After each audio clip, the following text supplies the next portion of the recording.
Sorry about the delay. That's good.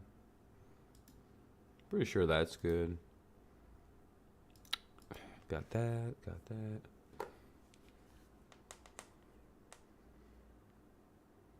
All right. Let's get everything open. At least my playback, anyway. Do do do do. Do do do do.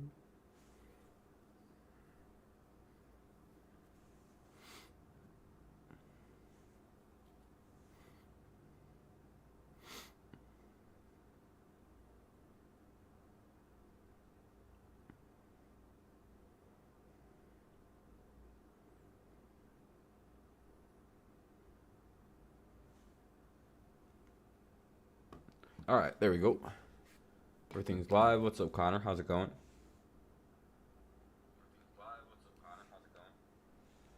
How's the mic sound? Audio good?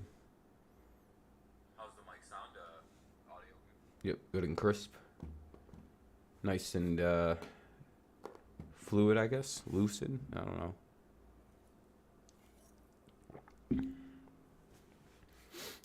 Jags so bad they finna lose 59-6. You really think it's gonna be that bad of a score in the game tomorrow? Yeah, there was a huge thunderstorm. That was crazy. Yeah, Jacksonville versus Las Vegas tomorrow night, 8 o'clock. Pick 'em. You got the Raiders 59-6. Well, that's a pretty unlikely thing. You know what, Cameron? I thought your name said Connor for some reason, and I apologize for that. But what's up, Cameron? Um, yeah. Ugh.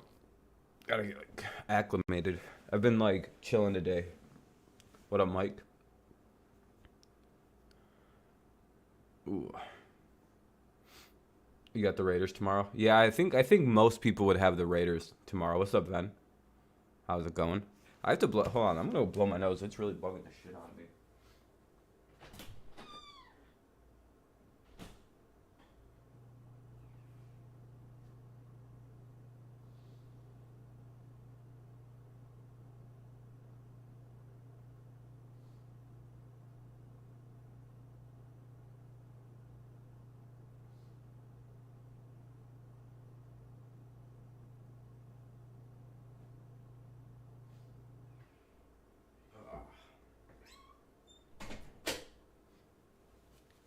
Yeah, the first. You know what? The only thing that sucks about this beard is that like the first hour having, like after a shower is like it's so bad because it gets so much like random ass nose like fucking shampoo and beard shit in my nose. Ugh.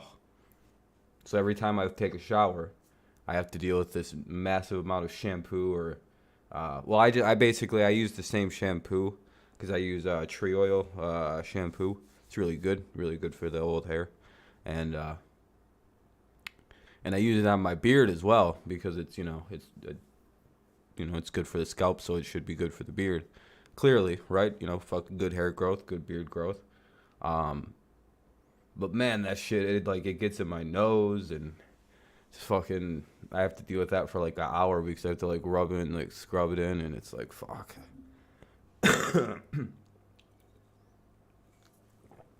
So I really hate talking for like an hour after I get out of the shower. It's just torture.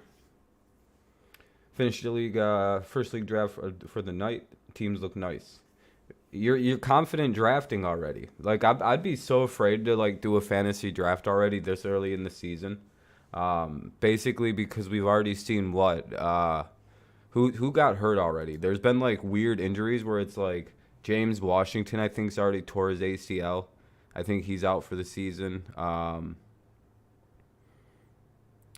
We're like like now like we thought Watson was gonna be able to go. We don't know. Like there's a lot of random shit that could happen now. Yeah, like there's a bunch of injuries that has happened, and like Bill Watson get undressed increased. What?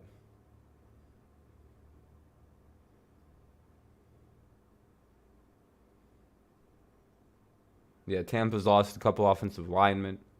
I know Denver's had a couple injuries come through. You posted your team in Discord. I'll take a look. We got Stafford, Barkley. Oh boy. Fournette, Sutton. Oh boy. A.J. Brown, Dallas Goedert, Allen Robinson II, Miami, Justin Tucker. On the bench, you've got ETN. Then you got Burks. You've got Moore, Pierce, Fant, and Carr. Good quarterbacks. Boy, oh boy, though.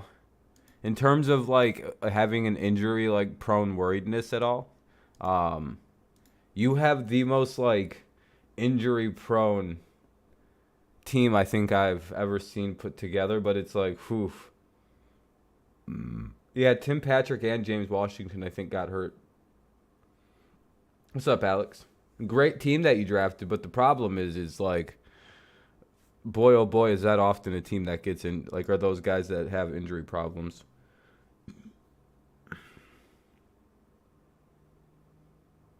You had Mixon and Pittman, but traded them for A.J. Brown and Fournette. Yeah, I mean, yeah, that's probably a better move. What do I think about the Cowboys? Is it buffering? Oh, okay. That was just probably my end. What do I think about the Cowboys record? I don't have any idea. They could be weird this year, Cameron, just because the offensive line for them is so questionable. We're not. It's like they're probably gonna have a good defense. Dak will probably play decently when he can throw the ball, but the offensive line lost like what 3 guys, like, and 2 of them were significantly like, and I think they lost potential like 3 Hall of Fame offensive linemen this offseason. And I mean Connor Williams I think is gone too, but like he wasn't as bad when you put him with like Travis Fredericks and Lyle Collins, and like I don't think they have all of these guys anymore. So like that's an actual like, well, maybe, man. It's gonna be interesting to see Dak, because it went from having probably arguably the best offensive line in the NFL to now one of the we don't know. But again, the Cowboys really don't mess up taking offensive linemen. They can clearly build good offensive lines. That's what they've been doing for years. So you're trying to get back Fournette's backup. Who's that? Ronald Jones? Or it's not a good idea to have a quarterback run as they get older. If yeah, I think so. I think Barkley will play fine. He'll be able to catch better, be able to run really well as long as he doesn't get hurt again. He's fine. I think, Alex, the only thing to worry about with him is injury. If he can stay healthy, he'll probably be as good as ever. If not, maybe even a little bit better than what he used to be, because like there is like no wear and tear on his body right now, other than like his knee. Like, so like you got like healthy shoulder joints. Like his hips are probably the healthiest that they've been. Whatever injury hasn't been happening. Like his ankles are probably like, man, my ankles feel really strong lately. You know, I can push off like craziness. And you know, like he's probably like his back probably feels very nice. Like there's probably a lot of like, he might have a really good, if he can stay healthy with like and avoid the knee injuries and shit. He might have everything else is super well fucking rested. And he's had 2 years of not like taking shots that like, I mean, Cowboys need wide receivers. CeeDee Lamb is the only wide receiver that has experience. I mean, you got Lamb and Gallup. What are you talking about? And Wilson. Oh, yeah, you guys did lose Wilson. Yeah, but when Gallup was back, you got Michael Gallup and CeeDee Lamb. You don't really need much more than that. I'm sorry, but like, I would give you guys all of the Patriots wide receivers for CeeDee Lamb. I'd literally be like, hey, you guys can have every one of these motherfucking pieces of shit. We'll take CeeDee Lamb and Hunter Henry and Jonnu Smith, and we'll win with that. You don't really need much more than CeeDee Lamb and like another guy. Like, you don't understand. I think Cowboys fans like underestimate how goddamn good CeeDee Lamb is. He's arguably like one of the best. Like the one he's in the conversation for best in the league. I mean, in my opinion, maybe I'm overrating him. What is an appeal? The appeal. We'll talk about the appeal in a little bit, Kenny. I've got a feeling Tyreek is going to break out a stronger skill set in this. Tyreek Hill. Tyreek Hill's going to regress.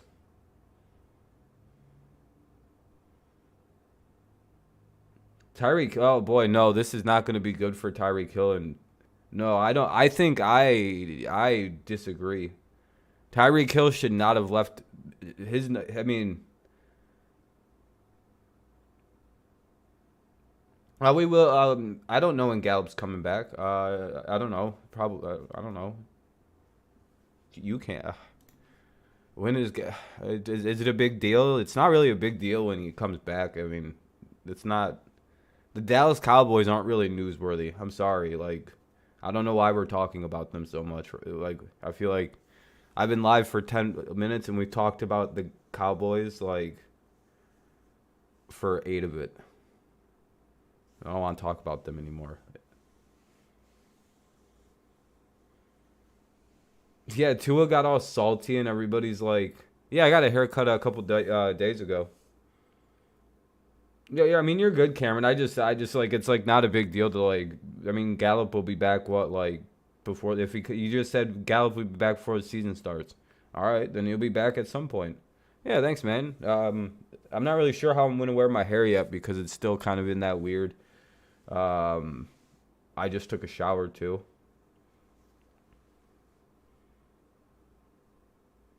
Yeah, I was just mohawking it out. Now it's I just pushed. Now I'm doing my push to the side and let the other side thing go. So I barely, there's very few haircuts that look right on me, and it's like that's the only one that does for short hair.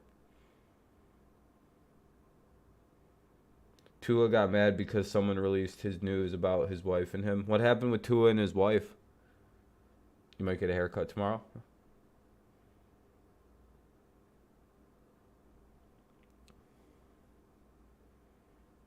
Oh, that was Zach Wilson. I was gonna say I thought that was Zach Wilson. This dude Cameron's just.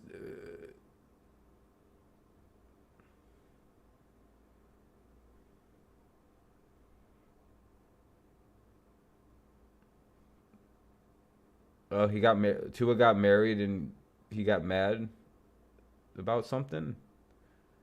I'm very confused about what's going on. I knew that Tua got really was pissed off on Twitter about making throws or something, and then that was. We're talking about a lot of different stuff right now. Anthony Barr. Someone's talking about Zach Wilson. What are we talking about? What are we doing here? Like we're on like 9 different stories at this point right now, and like everybody's on a different topic. Can we like let's slow it and go back to the Tua stuff because that's where we're at. Okay.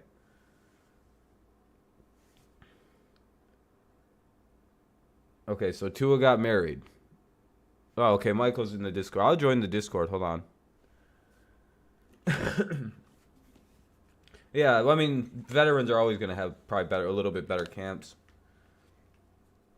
And Zach Wilson isn't that good. So, I mean, that's not that surprising.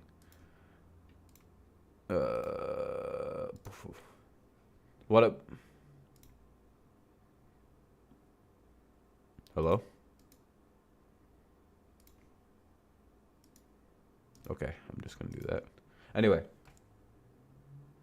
So, well, it's not that. Why is Tua mad that, like, so he got mad that people found out that he got married and they reported about it?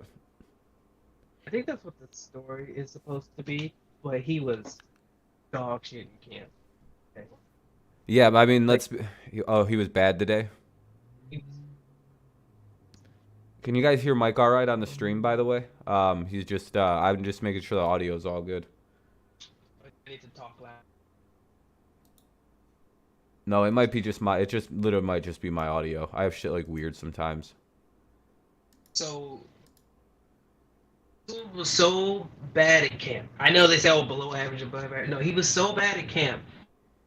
He like you know how hard it is to throw an interception in 1v1, right? 'Cause Yeah. it's literally just like the quarterback to the receiver versus the DB. Was he? He threw what should have been like 6 interceptions. He was actually throwing picks. Like He should have thrown picks. They didn't get noted because the DBs dropped them. ah. But It it was wasn't like Mac Jones's throws where it was just like guys were catching the ball slightly out of bounds, or it was just like missing them slightly in the hands on the 0 for 10 day with Mac. You remember? yeah, no, Oh, yeah, it wasn't like it that. wasn't like Mac's day where it was like Mac had a bad day where he went 0 for 10 in the red zone, but it was like if you see the throws, it was like he like hit a beautiful back like shoulder pass to Devontae Parker and it missed by like a micro inch maybe. Like his foot was slightly out of bounds, so it was incomplete. The one where he juked Jalen Mills out of his underwear. Yeah, Like you back. guys, this connection, you guys, is going to be. I'm going to show you guys something because I can't get claimed for this one because I don't think it's this is good. But the Patriots have the most goddamn guarded stuff I've ever seen. We'll talk about Watson in a little bit. Stone Cold. Look at Yeah, no, they a like. lot of that stuff's coming out. Hold on, let me replay this because I don't think it came across. Hold on, is it on yet? There we go. Look at this. All right, so are you watching, Mike, on the stream? I mean, Oh it yeah, might. Oh yeah, I mean, it's like weird delayed for you to watch it, but like, now I'm watching, but I've also seen this yeah, like like 50. okay, you've watched it. Look at this. This was they read this. They knew it was going to him. Mills knows it's coming. Throw comes. Look at this. Last year, that's an interception by Mac Jones because it doesn't have the same strength. Dude, look at this. This connection is so nice. Whoo. And even on that, in the back, they got Damian Harris ready to catch the pass. Yeah, I mean, Dame, and look at that also. Yeah. If he knew that Jalen Mills wasn't beat right there. Yeah, that was Mac. That was Mac Jones that made that throw. Yep. Okay, so watch. Sir, Mac Jones. That's Mac Jones. Look at that. That was last year. That's an interception, by the way, with his arm strength. Problem that everyone talked about. Look at that. Womb. He could have thrown it to Harris, who was also wide open on that play. But he also knew that he had Mills beat on that throw 100%, especially since the play was designed to be a fucking poster. What are those? That's a post, right? When it's going to those corner. I get post and corner. I don't know why. Or a flag, I guess you call it. A flag route or whatever this is. I don't know the term. But yeah, it was a back shoulder catch anyway, and it was designed to be like that. And boy, oh boy, what a connection. I did too with corners and curls. Yeah, it's like, but like, I mean, not corners, come back and curls. There we go. it's not that one. I get it. I get it. Like when it's the back of the end zone, it's like it's a pylon play. If they call it like going to the flag, or if it's the pole, like going to the post, like going across, like the field goal post, and like that's the thing I get the most confused about. I'm like, There's one. I think that's another one. There's a Thornton. I don't think it's out on Twitter yet, but there's a Thornton being covered by by Malcolm Butler. That was nice. I should have clipped it and saved it, but I didn't. It's somewhere on YouTube. Oh, but Tua. That's what it was. It was. I don't know if you wanted to stay on Mac Jones, if you wanted to go back to Tua, but that's what it was. It was him looking trash in camp. And yeah, him he was mad today. And if you because I do follow a Dolphins YouTuber, believe it or not, they don't just suck his dick like that. They Yeah. actually try to report on it. And if you look at the reports on Twitter versus the Miami reporters versus that person, they reported like 7 throws. Ooh. And Tua threw like 30. It's- They only took his best 7 and was like, yeah, he was great dropping down. It's like no. There was so much more that they don't post. So the 2 people are actually kind of going, oh fuck, this guy actually might suck. Oh no. See, they're just They attacking the. okay. Oh, the two-and-on people will never give it up, but like some of the more honest Miami fans are finally going, "Oh, god damn it, we still don't really have a quarterback, do we?" Yeah, like what the fuck are you doing? It's Is it only a matter okay? of time before they jump to Skylar Thompson. There's still the two-and-on people out there that that'll take his one good throw and be like, "See, look what we have, the next Dan Marino." No, Actually, I think this those is people are Patrick super Mahomes. toxic.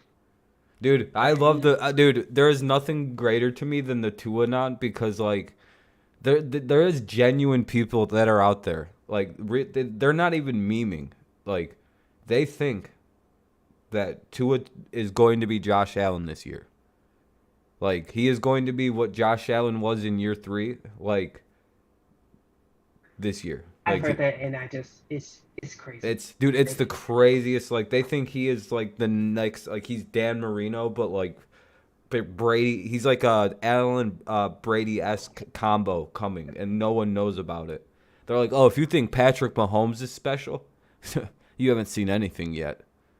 It's like, I mean, that's a big difference because like Josh Allen was dick in his first year. dude, they He literally think wasn't. he's They think he's Josh Allen year 3. They think he's Deshaun Watson. They think he's fucking Patrick Mahomes. They think he's like all of them guys wrapped up into one special, super awesome quarterback that can barely throw it 50 yards downfield with a straight pass. He still can get, he's still having trouble getting the ball up like between the safety and the linebacker. So He's I super mean, accurate though. Like he could put like yeah, inside of 20, 30 yards. That dude is literally the most accurate quarterback in the NFL, without a doubt. I will give him the credit where it's due.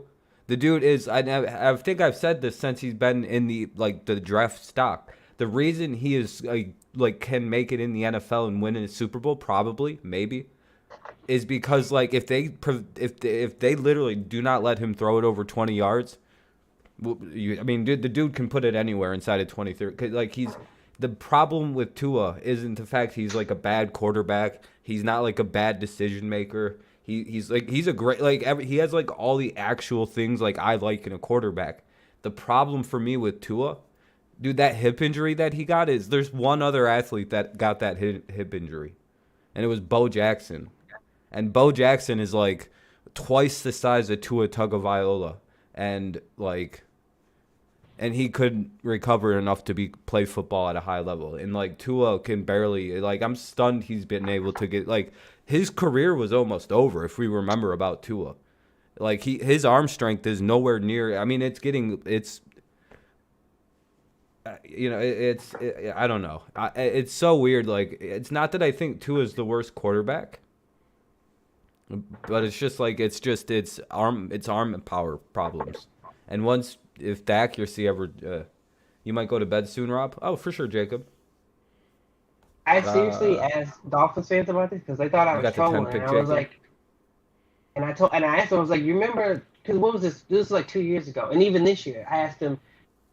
You see all these posts, especially with Patriots fans. People are like, "Oh my God, do you see Mac Jones is working with Tom House?" And then last year, Josh Allen was working with who is he? I forgot the quarterback, but he was working with a quarterback coach, and everybody was hyped that their quarterback was working with the Jim throwing coach. Kelly, And I'm right? like, I think so. And I was like, is I Tua am working with Jacob. a with a throwing coach, or is he just working with his personal trainer? Because I think it's an athletic trainer is who he's it's just like working an with. athletic trainer that was from I think he was like a quarterback in college or something, but it's like Yeah. his guy.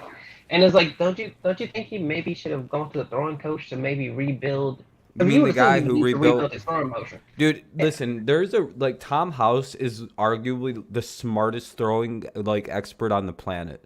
Like if you talk to any throwing person who throws hard and has like sustained success in throwing hard, you know Nolan Ryan, right? The guy who was able to throw like 100 miles an hour until he was 50. I mean, you live in Yeah. Houston, of course you know Nolan Ryan. I just asked you a retarded question. That was a really. I'm sorry, Mike. I don't even know why I just did that. Hey, Mike, do you know who Nolan Ryan is by chance, living in Texas, in How Houston? about he's a Renaissance guy? Yeah, never heard of the guy. Never even heard of Nolan. Who? Yeah, no. He credits Tom House as the reason he could play like that.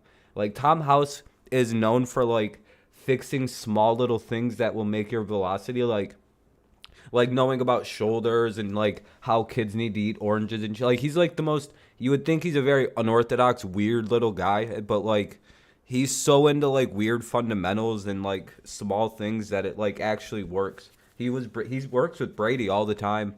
Mac Jones is one of his clients now. Um, He constantly rebuilds. Well, Pitchers. not constantly, but like helps redo Tom Brady's throwing motion. That's why Yeah, everybody's like, "Oh, Tom's hasn't lost." So, yeah, because he's yeah, Tom because has Tom admitted that. House. Yeah, I'm constantly with this guy. Yeah, just like Mac Jones was this offseason, and Mac Jones all of a sudden has completed it, like is good again. Like it's gonna be interesting. It's a big deal about like going to certain throwing coaches, and I think Tom House just also wouldn't work with Tua because I don't think he likes Miami. But we can crush the two stuff. It was just like I just wanted to ask him. I was like, All right, should we pull the is he fucking working with band-aid that? off? Should we talk about the Deshaun Watson thing again? I thought it was over with. It's apparently they just can't let this shit die. Dude, I hate the NFL sometimes. It's like, man, God, they're doing it to Deshaun now, just The like they worst did. part of Go ahead.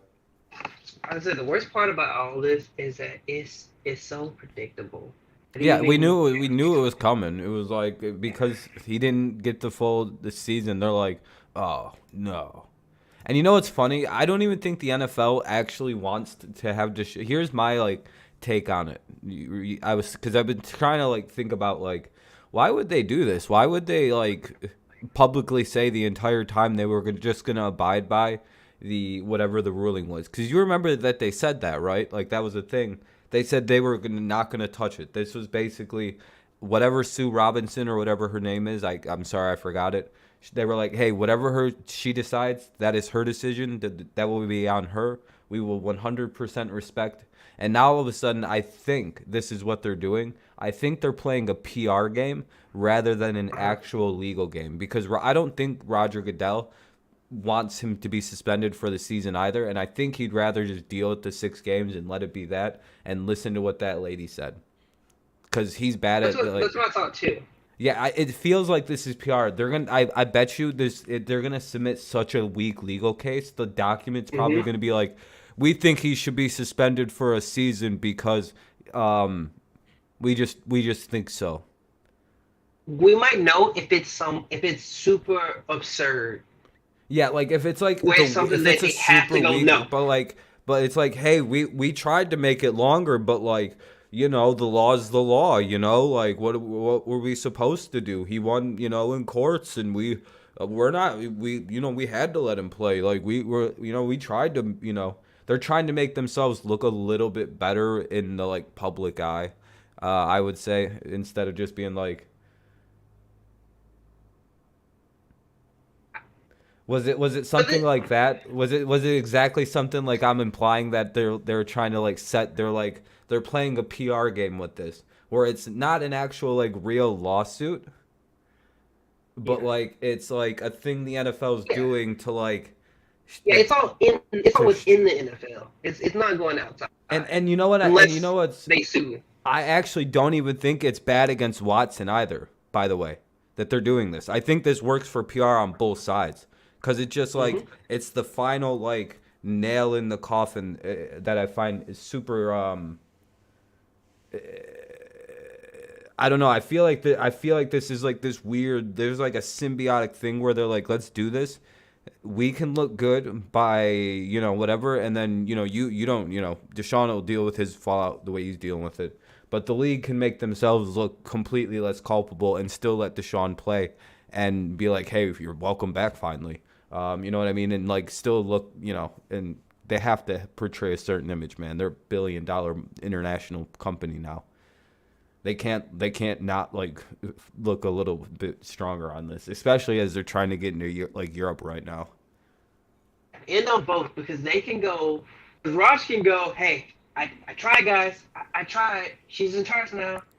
Yeah. Hey, and besides, Roger. By the way, Roger said I don't handle discipline. Roger's like, listen, after I fucked the Ray Rice thing up, I took myself off. Okay, hold on. Let me see what Ben was tweeting. When you check that out, because I think it Um, was. Hey, we picked this woman. hey, judge lady, because even when they came out initially with the announcement, Okay. Adam Schefter and all these guys, they kept emphasizing woman. Hold on a second, Mike. This is I got you. interesting. I got you. Let's Before go the to before the ruling on the 6-game suspension to Watson, NFL offered his camp the following deal: 12-game and a near $10 million fine. The $10 million fine is the salary amount Watson made last year. That would essentially mean a 2-year suspension. Watson's camp turned it down. It was also reported that the NFL initially wanted a straight suspension for at least a year and threatened Watson that if he wouldn't accept it, they'll seek an indefinite suspension. Oh wow. Yeah. See that Oh before. shit, they fucked him. Yeah. Oh no, they poison pilled him. If he doesn't win in court, he's done in the NFL probably. This What it is could what it could be for Rosh to say to try to quell the outrage. They might go, fuck it. We're gonna appeal. Now, but the thing is, if they appeal and win, and it's like, okay, why did you even put her in this position if you're just gonna say fuck it, you get 2 years or you're out. so So they might try to go, okay, you wanted two, or now you got two, we'll bump you down to one and give you time served on one. see the thing is now the NFL is going to have to allege that they have evidence that all of this actually happened and that like see this is interesting cuz they couldn't into like the NFL is going to lose this by the way. Uh-huh. Like I 'Cause even if they win, like he can sue.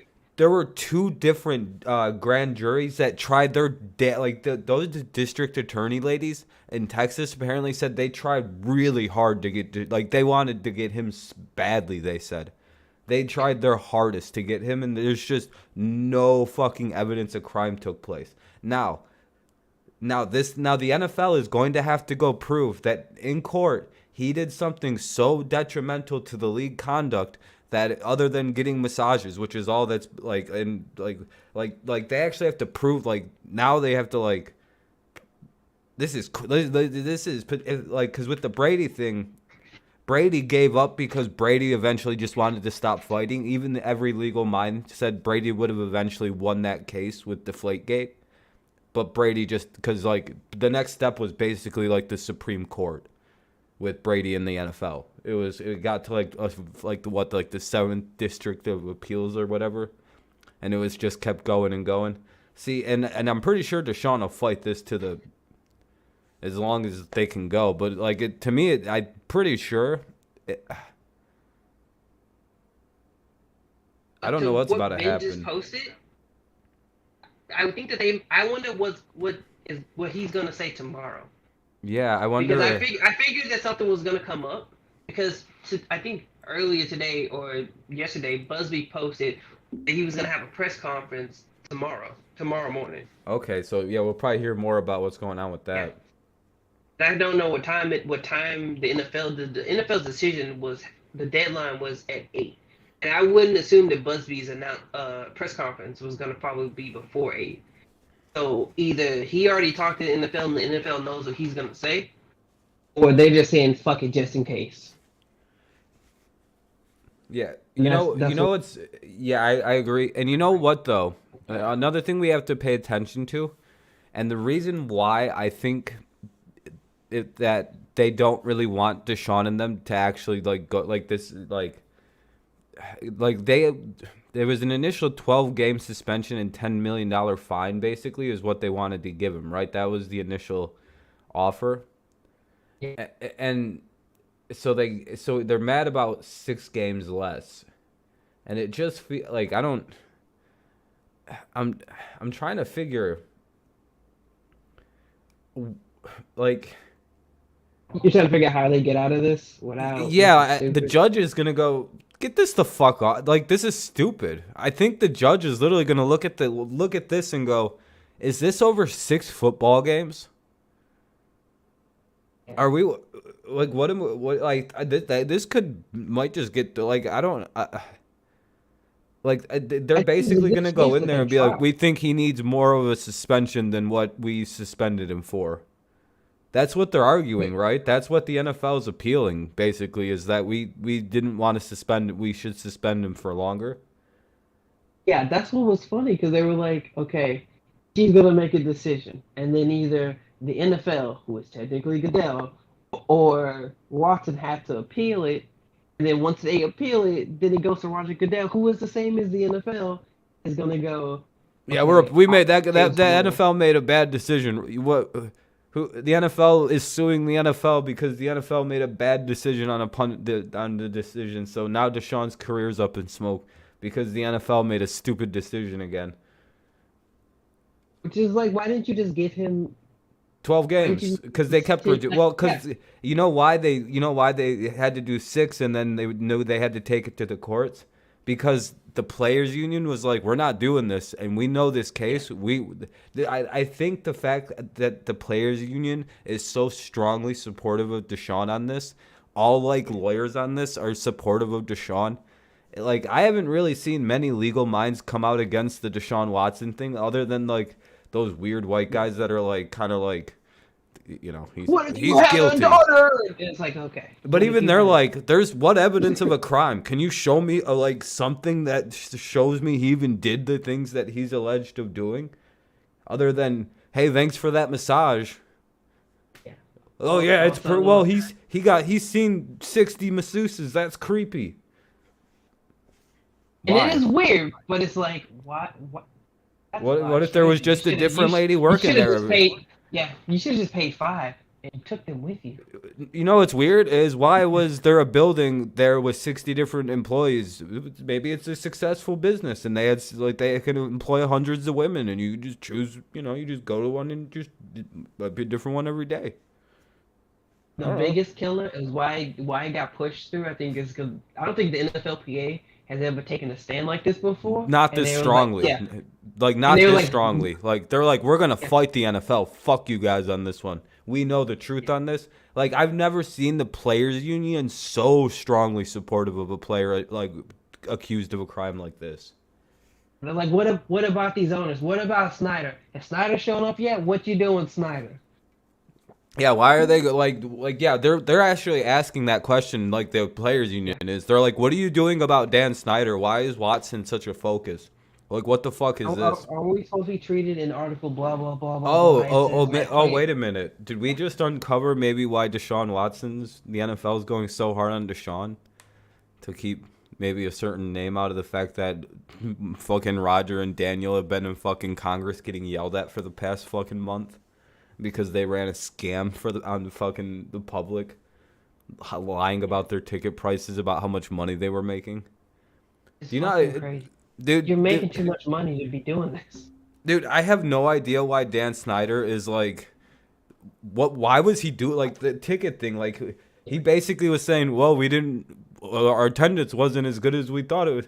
It's like, you guys sold out every game for the past 10 years and you were saying you weren't selling out games. Why would I you don't know how lie about nobody that? caught this. How did no one catch this? Like, I know that the other teams are not. Dude, the other teams are pissed because that's Yeah, they money don't that they have should be separate getting. accountants. They're like, Yeah, I wait a know they minute, don't hey, have separate accountants to watch every other team, but like, why is how did the NFL not know? yeah, They they're like, should wait at a minute, least Washington, know. what do you, how, Which is crazy because I didn't know that they had a fan base like that. Like, as trash as no, they've been, Washington has like one of the I biggest, didn't know. Yeah, no, I'm talking like, I do. Washington literally might have like the third biggest NFL fan base. It's crazy. thinking back when you watch their games on TV, you don't ever really see the state. Like, it's not like the old like shitty Miami or the shitty like Texans and stuff where you see on TV and you're There's like, nobody there. yeah, No, the it's full. home Like it's stadium was like 70% the other team. no, but like if you watch it's like a Commanders game comes on and like even when they have like 3 wins, like that bitch is full. There's people like fucking Right? fighting in It's like the on the road. stands. They're like, yeah, like they even follow the team. Like they're diehard fans for that team. But like Lions fans are actually weirdly good about that too. Lions games are well, they give out a lot of free tickets to, As I said, they might leave early, but they're there. Yeah, they're there and they they usually do pretty well for a 70,000 seat arena or however many it is. Stephen Ross. Oh Stephen yeah. Ross. Oh, the Dolphins. You mean the cheat fins? Yeah, the chief. Did you see his comment, his response though? Like No, that's what'd just he kind say? What would Stephen Ross say? he responded when he got hit with the events. Like he got hit with the fines, and he was like, yeah, like taking the fuck, still trying to climb on that high horse. Like, yeah, Brian Flores was wrong. He didn't say his name, but he's like, yeah, he's wrong. I would never integrity and blah blah blah. I was like, dude, You just you got still got busted. you You were literally tampering. got You caught still got being a caught. bitch. You literally have been lying. Yeah. Like, and they're And that's trying, the and thing that you know what sucks is they're trying to make Tom Brady the bad guy of this story somehow. yeah. Dude, I hate this so goddamn much. It's like, how is Tom Brady the bad guy of the story? He said no. He said no to going to the Dolphins, and somehow he's the bad guy. Everyone's like, Tom Brady's a real piece of shit for being tampered with. Yeah, and it is a little bit of Boston media too. And it's like, dude, just and who like for what, who He actually didn't cares leave. about what He Tom didn't did? go to Yeah, he was still Miami. here, but like Ross, you got caught, buddy. Like what? And again, even when you read it's so weird to listen to this and And watch the stream because the fucking image is delayed. It sounds like Rob's just yelling at nothing.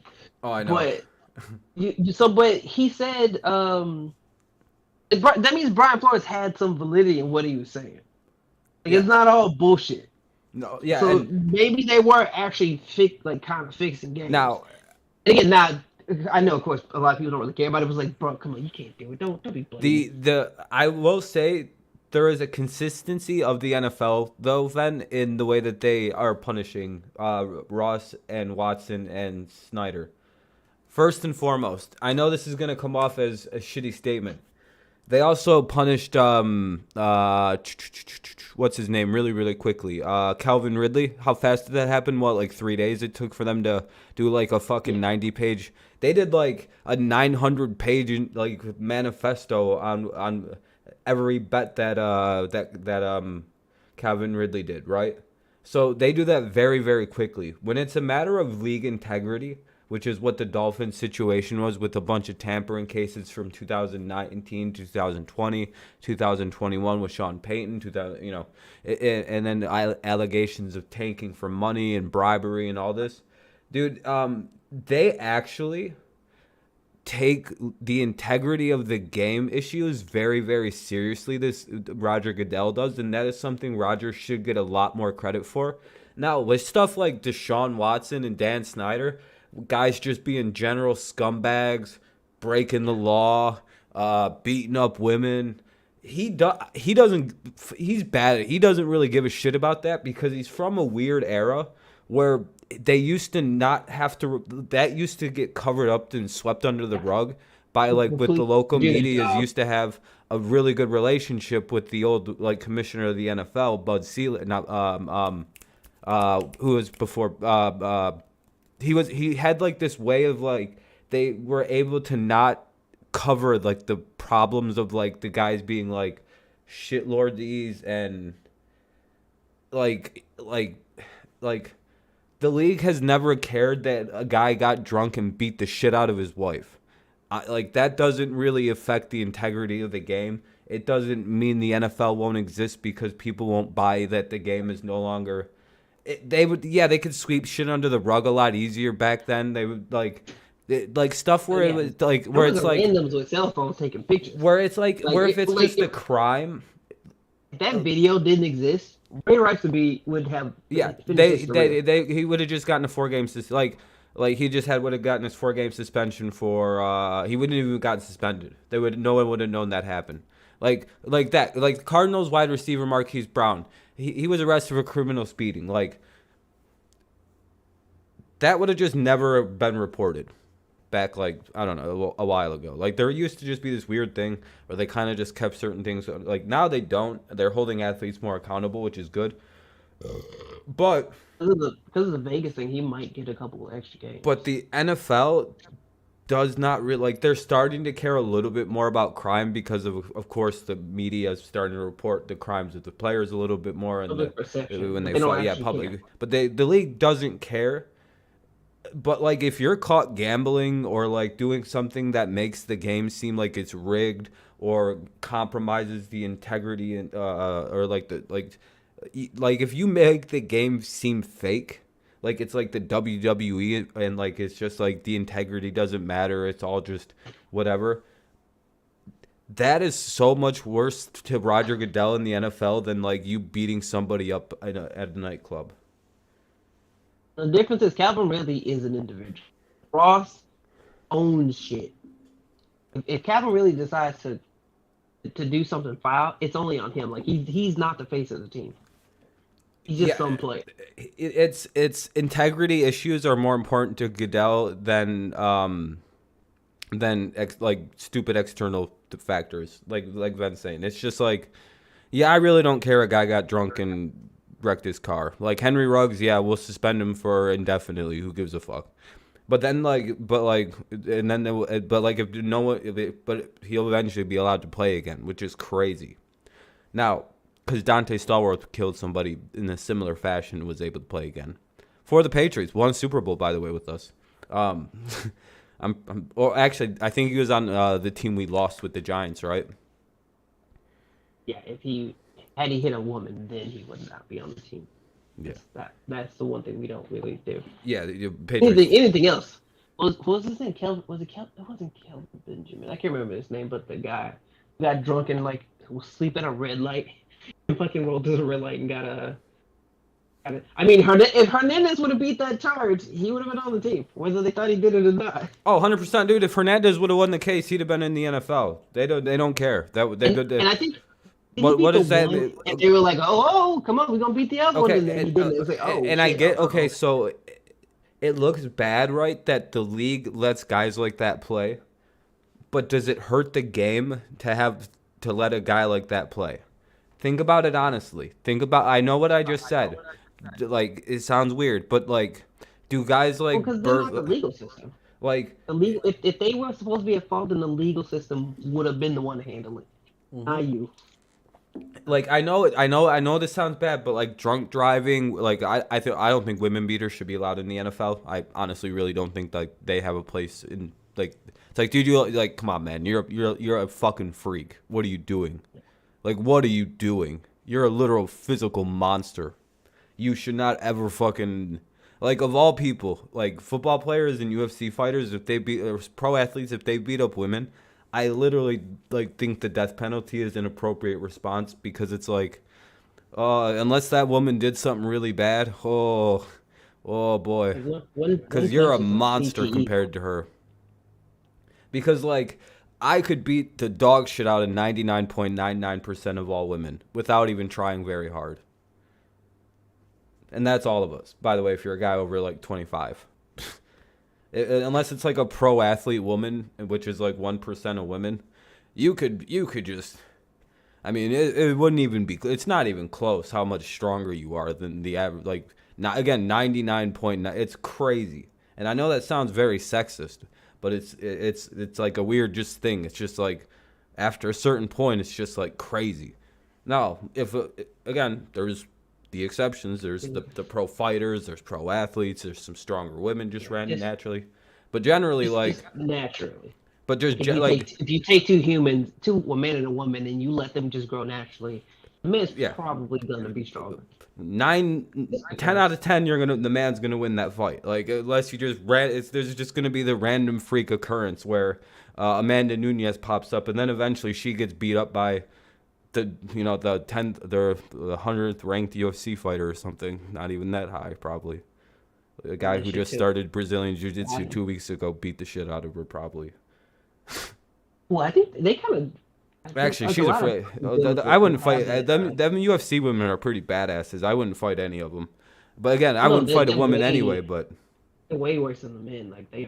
But anyway, it's just. I need to go back and watch that fight. That last fight, the lady, they're like, yeah, she needs plastic surgery. Like she's missing a chunk of her forehead. Dude, them women beat the dog shit out of each other. That's what I mean. Them UFC women I wouldn't fight with them. That's what I mean. If I know a chick like those they're built entirely different these days.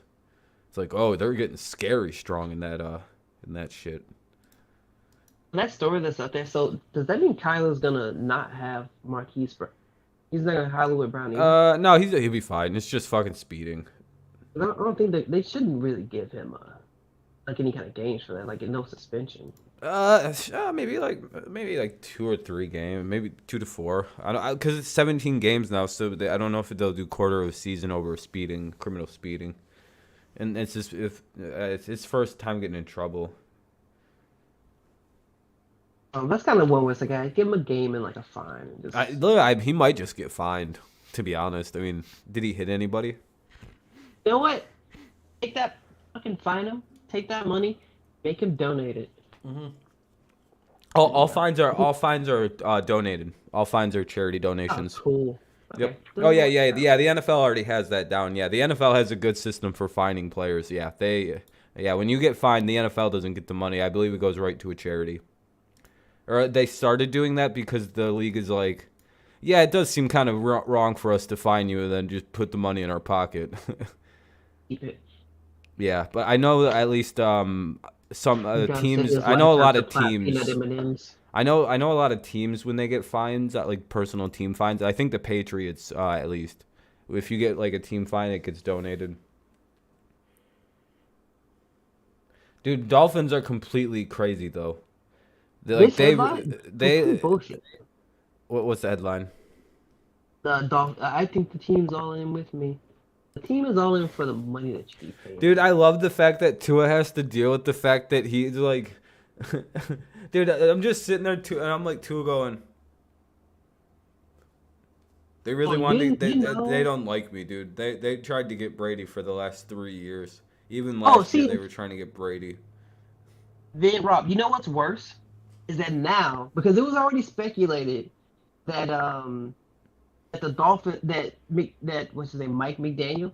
It was already kind of rumored and out there that it was like, oh no, the Dolphins only picked him because they couldn't get Brian Daboll and they couldn't get Sean Payton and they couldn't get Harbaugh Yeah. because he was they were thinking about it, but he went back to college Yep. and then they were waiting around on Daboll and he chose Miami. I mean, he chose New It was the York over Giants. him. Yeah, because he likes the Giants or Yeah, whatever. he chose State Tactics and Daniel Jones over the Dolphins. Yep. But he knew. His love of fucking being staying in New York. What's up? What's up, So Matt? then they hired McDaniel. But now we all know he knows for a fact they only picked you because they couldn't get Sean Payton because Sean Payton mysteriously just guys, I'm tired, I gotta retire now, and then the Dolphins them can contact New Orleans about Sean Payton, and they're like, no, we're not trading his rights away. Sean Payton goes. And then he's like, oh, I feel a little bit better, guys. I think I can work the front office now. He's just And laughing. His balls off. that's what all that was about. That's so he knows now. He knows for a fact. At first, it was deep down. It was kind of a suspicion, but now he knows they only picked you because they couldn't get Sean Payton. How does that feel? How Yeah. does that How, feel how to does that feel? not to be the second choice, but like the fifth choice? Yeah. Like And it's got. and then those choices didn't work out, and then it was like, fuck it, let's pick up this guy off the ground. Yeah. Well, hopefully he works. We'll see if this random OC from San Francisco works out. Tua will work. He's good. We can't get Brady, but you know. You think the Dolphins would try to pursue Sean Payton next offseason? If McDaniel's doesn't work out, probably. Yeah, I think they're gonna do it anyway though.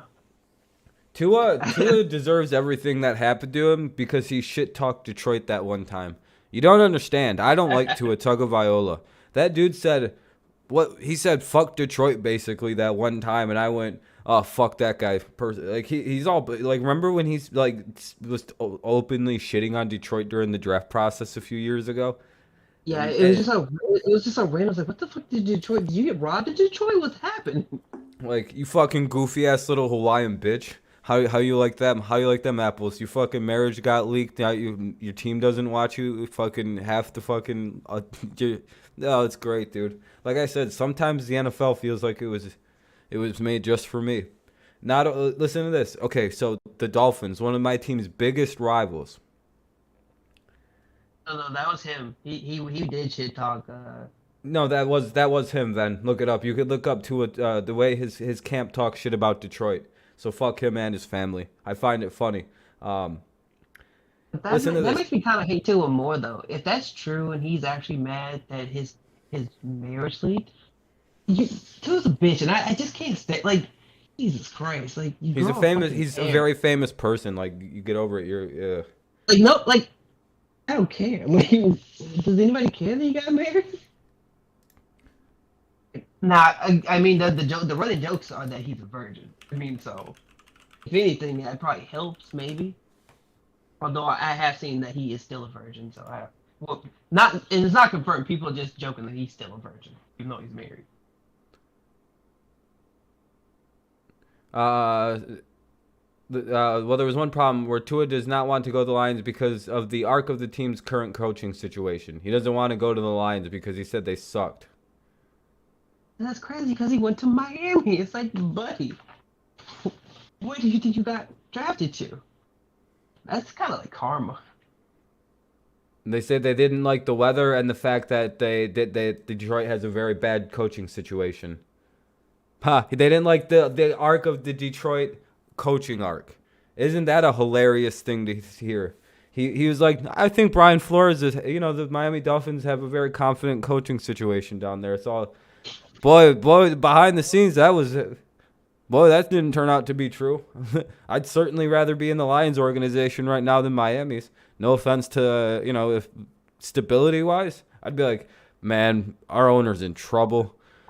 Like, we got hit with some shit that was probably worse than Spygate in all reality.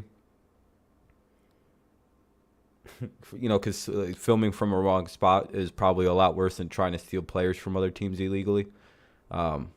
And trying to take other players' coaches and bribe them away and bribe away other teams' best players and coaches. That's probably a lot worse than filming from the wrong spot one time against the Jets in 2007, which is what Spygate was, by the way. What's worse? And that play game wasn't real. Then I know publicly he was saying that he wouldn't mind playing for Detroit, but like he did shit talk. He basically said it was very known like. He says he's open to it. He did that. That doesn't even make. That's the best you can. I'm open. I'm open to it. He has to say at least he's open to it. He can't. But like, he was very like. I don't want to go there, but He was pretty much saying he didn't like the weather and he fucking didn't like the coaching trajectory. How fucking ironic is that? Now he's stuck with the team that's on their fifth coaching option. Hold on, Max. I think Brady is a free agent after this year. Yeah, exactly. If Brady wants to go play for the Dolphins after this year, he'll go play for the Dolphins and they can have 46-year-old Brady. and he can do that. Like Miami fans are shit talking, and this is for both of them. Like for Tampa Bay and Miami. Miami fans are shit talking right now about trying to trash the Patriots offensive line. The Patriots don't the Dolphins don't even know who their center is right now. Max, Like, Max, your they're like statement 3 right weeks in the there camp. is weird. Why is it extremely unshocking that Marquise? I'm Oh, shocked. he's never mind. He's Antonio Brown's cousin. Never Oh mind. Yeah, I yeah, can't. I thought it that's was. I thought he true. was being weird. I was like, is Max being like a I little already like forgot that. hiding his power level thing? I was like, what is that like a weird? Are you being weird about it? Is it Yeah, because he's I was like, did you just hate him? Like, what's happening? like Like, what he is doesn't like a even weird? Like you play. got something? I was like, oh Yeah, but wait, he's yeah, not it's in the division Hollywood. Yeah, anymore. I forget. It's Hollywood Brown. Yeah. Yeah, it's good point. Fair enough, Max. Yeah, that is a. Yeah, I completely slipped my mind that he's that he's Antonio's cousin, like direct Tom cousin Brady's not too. gonna just not even it's not like a extended family. Like he's blood related. Yeah, it's not even like they're like somehow like that one person married in. No, like they even kind of like look like each other. Like I think their dads are related, like they're brothers. But now Tampa has to figure out the offensive line going into next year. Even like right now, Miami doesn't know what their offensive line is. Right now they put a guard at center, and they don't really know. Like they don't know half their whole offensive line. They know like the left guard and the left tackle. That's it. Everything else they don't know. Well, and to be fair, Hollywood didn't even do anything that bad. Fucking criminal speeding. He was just speeding. If I got, dude, I hit at least between 80 and probably 80 and 100 going to work every morning. Now, there's nobody on the road really, But But I mean, technically, that's if there was a criminal car speeding, there, yeah. Oh right? no, I would get a ticket every single morning. Yeah, that's what I mean. Like criminal speeding, like technically, remember when LeBron James got criminal speeding when he was going like 130 miles an hour in like a 30-mile-per-hour zone? I think it's at least. I think it's probably at least. 'Cause I've been caught at least 10 to 15, so I think it's got to be at least 20 to 30 miles over the speed Yeah, limit. it's like Like 25, it's 30 got to be plus. egregious. Oh yeah, no, you're fucking around. You're a dickhead. You deserve. I mean, but this could be like he. It was. Well, let me see something. Seven. You know what? It was 7 o'clock in the morning. It sounds like when he got pulled over. He looked around. He's in probably a very nice car. He probably looked around and went, "Ain't no one on the fucking road." And then he gunned the motherfucker, and Yeah, that's then he all it got is. flipped. And everyone's acting And like that's not like yeah, I yeah, guess that's he was like yeah. he was drinking and doing No, he X and wasn't all this. even like fucked Yeah, up or anything. he was going He fast. literally just fucking went nah And that's and that's me. That's me speeding in a fucking four cylinder. I didn't need like nice like sports car. It's just a fucking four that's cylinder. just I can't believe that's just unlucky the fact that I mean, what a terrible way to keep him in Arizona. The Autobahn is probably one of the only things that we didn't get right. Yeah, that We don't was have one of those. yeah, we didn't get a lot of driving stuff right because of or we didn't get a lot of transportation stuff right because of we let Henry Ford run the country on that, make all the decisions. The Jew flattening machine. Yeah, so that way that cars would run supreme. So everything's far away and there's no public transportation and then there's no trains and shit. But like all of Europe has like really cool ways of getting around other than a fucking car. Because Henry Ford wasn't able to influence and make it so cars were the only way to get around a country. But we did it backwards here because we let the early auto industry just fuck everything up. So that's why that's why there's no like train stations everywhere and like that's why there's no trolleys that roll the streets anymore and like that's why all that shit's just gone and super underfunded because the auto That's what I industry told lobbied them. it away. That's what I told them about Texas. Like, there's no fucking why are we like if you just take away like I don't know if you've ever seen pictures of Houston recently, the last like 2 or 3 years. There's freeways over Ugh. freeways. And Oh it's yeah, oh stupid. yeah. That's the way that Like, they get rid of certain groups of if you, people. if you take half that shit out and just put a fucking like, why do we not have a bullet train that goes from here to here? Yeah, Just take but that shit off. well, because that way you can get rid of a bunch of houses that are probably pretty Yeah. cheap, and you can move a bunch of people out of a certain area that you don't want living there anymore, and What do get they them the call hell it? out and Eminent domain. yeah, just fucking move them out, but building up by Yeah. building out. If your house is ugly and in the way of progress. Yeah, we want to put a fucking freeway where a bunch of houses used to be. And when people are wondering why there's less houses in Flint for affordable housing in Flint and places like that. Yeah, I see it in Flint all the time. There's a bunch of random fucking highway spots that make no sense where you find old pictures where it used to be like a neighborhood. And I'm like, oh, they just threw all them people out. Like they just said Yeah. move. Or them idiots sold their houses away for nothing and now they would, yeah, we sold off the neighborhood. You can always tell when you look at certain areas, like where I live. Oh, they've been gentrifying for like 5, 10 years. Yeah, Like they it's pretty. they ripped it. There's some evil shit like that happens. Like there's some evil like planning when that goes on. It's literally like we can Yeah, eliminate a whole neighborhood by building a highway. It's like yeah. First whoa. you see them start to raise rent, and then you see they ripped up the old area Trevor Penning nearby, got into like a fight. along Super Bio. Oh, dude, that kid's been like, he like, cause I mean, I don't know what they expected, cause the Saints drafted him, right? Yeah. Like, I don't know what they expected. Like, he did that at the Senior Bowl. Oh Like, yeah, he did get into that fight. Yeah, he's got a bad temper. he got into a lot of fighting. And he's one of those. He like his thing is, I'm gonna go against this person, and if I lose, I'm gonna throw a hissy fit. Is it just like And like he's he's a penalty waiting to happen. Oh, he's the guy. I think he's the guy. If I'm not mistaken, he's the guy that Greg Cosell, the guy who was over NFL Films, said that yeah, he needs to be probably completely rebuilt. And they will probably need to take him from tackle and put him inside a guard before they move him back out to tackle. But according to other people, the Patriots overdrafted Cole Strange. Yeah. Yeah. Yeah, he's been doing pretty good. I haven't heard anything. Thoughts on Steelers training camp, Nathan? What's up, Nathan? Real quick, I think he got beat by Christian Barmore, but again, it's But, Christian I Barmore, mean, Christian Barmore's a monster. and he's still like he only got better. Okay, but yeah, Steelers. This one was on Penning. I'll have to look up Penning's fights. I don't know. I don't mind players who get in fights. I don't know. I don't know. If he produces on the field, then whatever. It's always going to be against Penning because that's what he does. Like that's his. Yeah, I mean, dude. Yeah, it's just how he plays. I mean, they knew that when they drafted him. Yeah. 'Cause I think he's like a guy that they were like, yeah, no, they need to redo his technique. I think My favorite thing. even in the Senior Bowl, because he constantly won with power, and when he couldn't win with power, he fucking threw a hissy fit. This is my favorite thing because now that all the AFC North teams are good and there's a good amount of them that watch the stream. Nathan and Max are here, and boy, are they going at it again already. Thoughts on Steelers training camp, Nathan? LOL. Doing better than what you think Watson will be like. Already placed bets that Cleveland will be in fourth. Your long-term QB is currently wait, hold on. Your long-term quarterback is currently QB3 at 24 years old. Wait, what? Oh, Mitch Trubisky. Damn. Or no, Pickens. Damn. Who plays more games though, Mitch or Watson?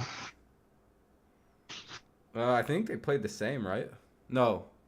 Watson might not play any, and then Mitch might get fucking 3. Yeah. From what people were posting. Like, oh, he's not looking too good, or I mean, I highly doubt that if anybody at Steelers are gonna start Kenny Pickett. Like, I highly doubt it. And Mason Rudolph, I don't know why the fuck they keep trying to make him a thing. Like, just let him go die in the corner. Just leave him alone. I don't even know why he's still on that team. He just tries so hard. And it's weird. Mason Rudolph might be the starter, Van said. I can't read fights that fast, but I'm reading the good ones. Mason Rudolph is lucky he somehow didn't die that day. He has nudes of somebody in the Steelers organization pretty high up. Because that's the only thing that explains Mason Rudolph not still being on the team. I think he's just a good backup. I think he's actually just a good guy. He's a good he's a good teammate. He's a good backup. He's a good backup quarterback. Like I've never actually heard a teammate say anything bad about him. And I've only heard the only person who's ever said anything bad about Mason Rudolph was literally Myles Garrett, who took his helmet off and then almost killed him with it. So Myles Garrett had to come up with a narrative about why he just tried to murder a man on national television. Because, I mean, let's be honest about what would have happened if the crown of that helmet would have connected with the soft spot of your head. That'd have killed him. I mean, Mason Rudolph would be like, and everyone would have been, well, that was a promising career. Remember when Myles Garrett killed Mason Rudolph with his helmet? Like that's a real statement that could have actually happened. Remember when that guy killed that other guy in a game? Yeah, literally, it's like that. It's like from the movie. It's like the hockey movie. Billy, which one is it? Happy Gilmore. I'm the only guy who tried to take his skate off and stab another player in another game. That's like Myles Garrett's literally fucking Happy Gilmore, but he didn't. No one really either. Kind of like if you remember this. Remember how Happy Gilmore said he took his skate off and tried to attack another player with it, and that's why he was kicked out of the hockey league that he was in. Not a lot of people remember Happy Gilmore. I guess that was Adam Sandler's probably best movie. Honestly, a lot of people in chat are probably a little too young alive when Happy Gilmore came out. They're probably not that they couldn't go back and watch it, but at this point, but that was a good reference. Though you gotta admit that was a pretty good reference.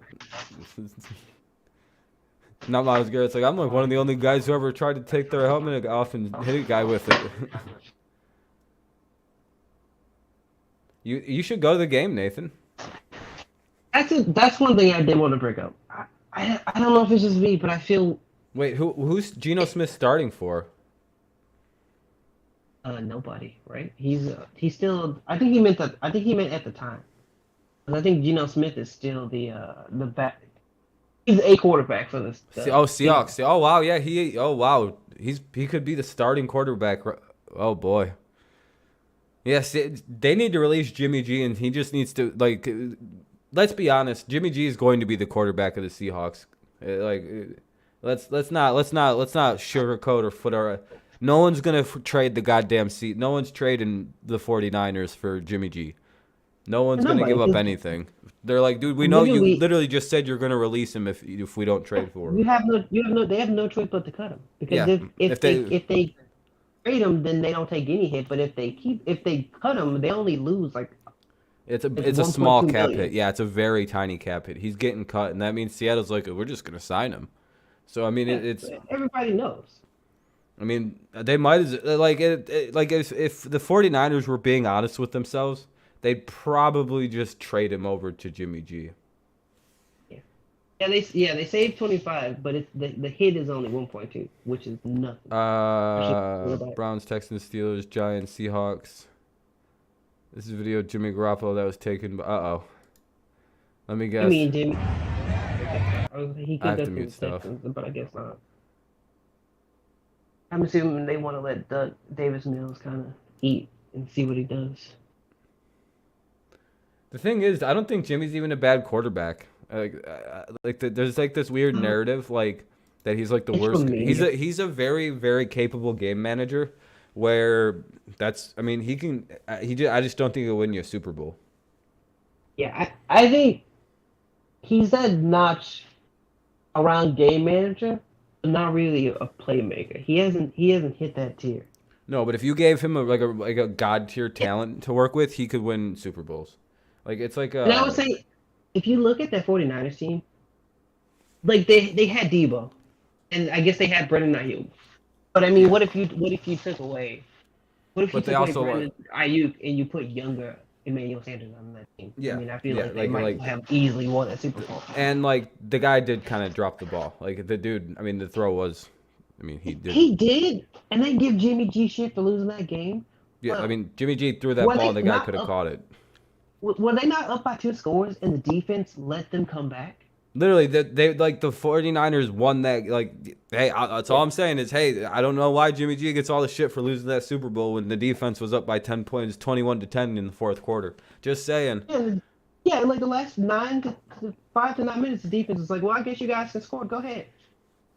So that's all I have to. Like, Yeah, I mean that is a weird.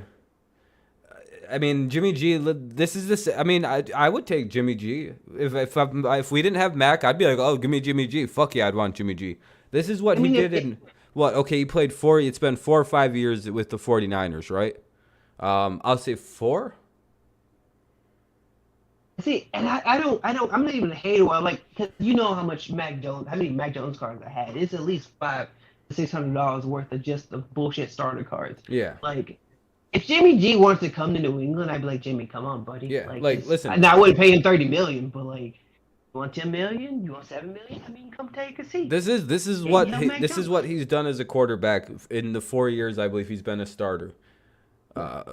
One Super Bowl appearance, one NFC title game, 2 NFC title game appearances, and he's been injured the other 2 seasons. So that's literally like if he stays healthy, he pretty much puts you in the championship game. And I think mean, this that's great, last but- year I think he won a playoff game this year even again. And as much as they say Jimmy G got carried, I mean, the fact is that the 49ers don't really win without him. I mean, let's It's- be it's- very honest. Like they remember how bad they were when they didn't have Jimmy G. They don't win games when he doesn't play football for them. They suck dick without him at quarterback. They went from literally. Remember when he first got? Remember how bad they were when they were like 0-10 when they got Jimmy G that year, and then they won and they didn't- 6 they didn't games play him. straight. Yeah, they didn't play him, and then he came in, and then like you were saying, he came in and was like, nah, I think I'm gonna win all these fucking games. And then the next year they were in a fucking Super Bowl. And then he got hurt. And then they went to the NFC Championship game.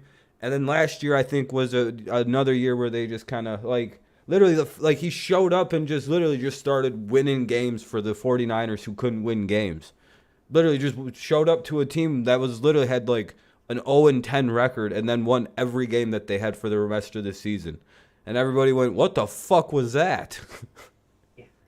And everybody just like kind of acts like he's this terrible quarterback. It's like, nah, not really. I put that on media because you watch the way media is. You know what it is about Jimmy G though? He's soft.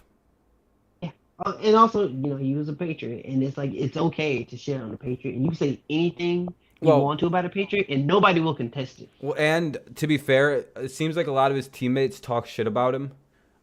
He is being soft. He is probably a little bit soft, but to that, he's a pretty boy. Notion, I would say you just look at Baker.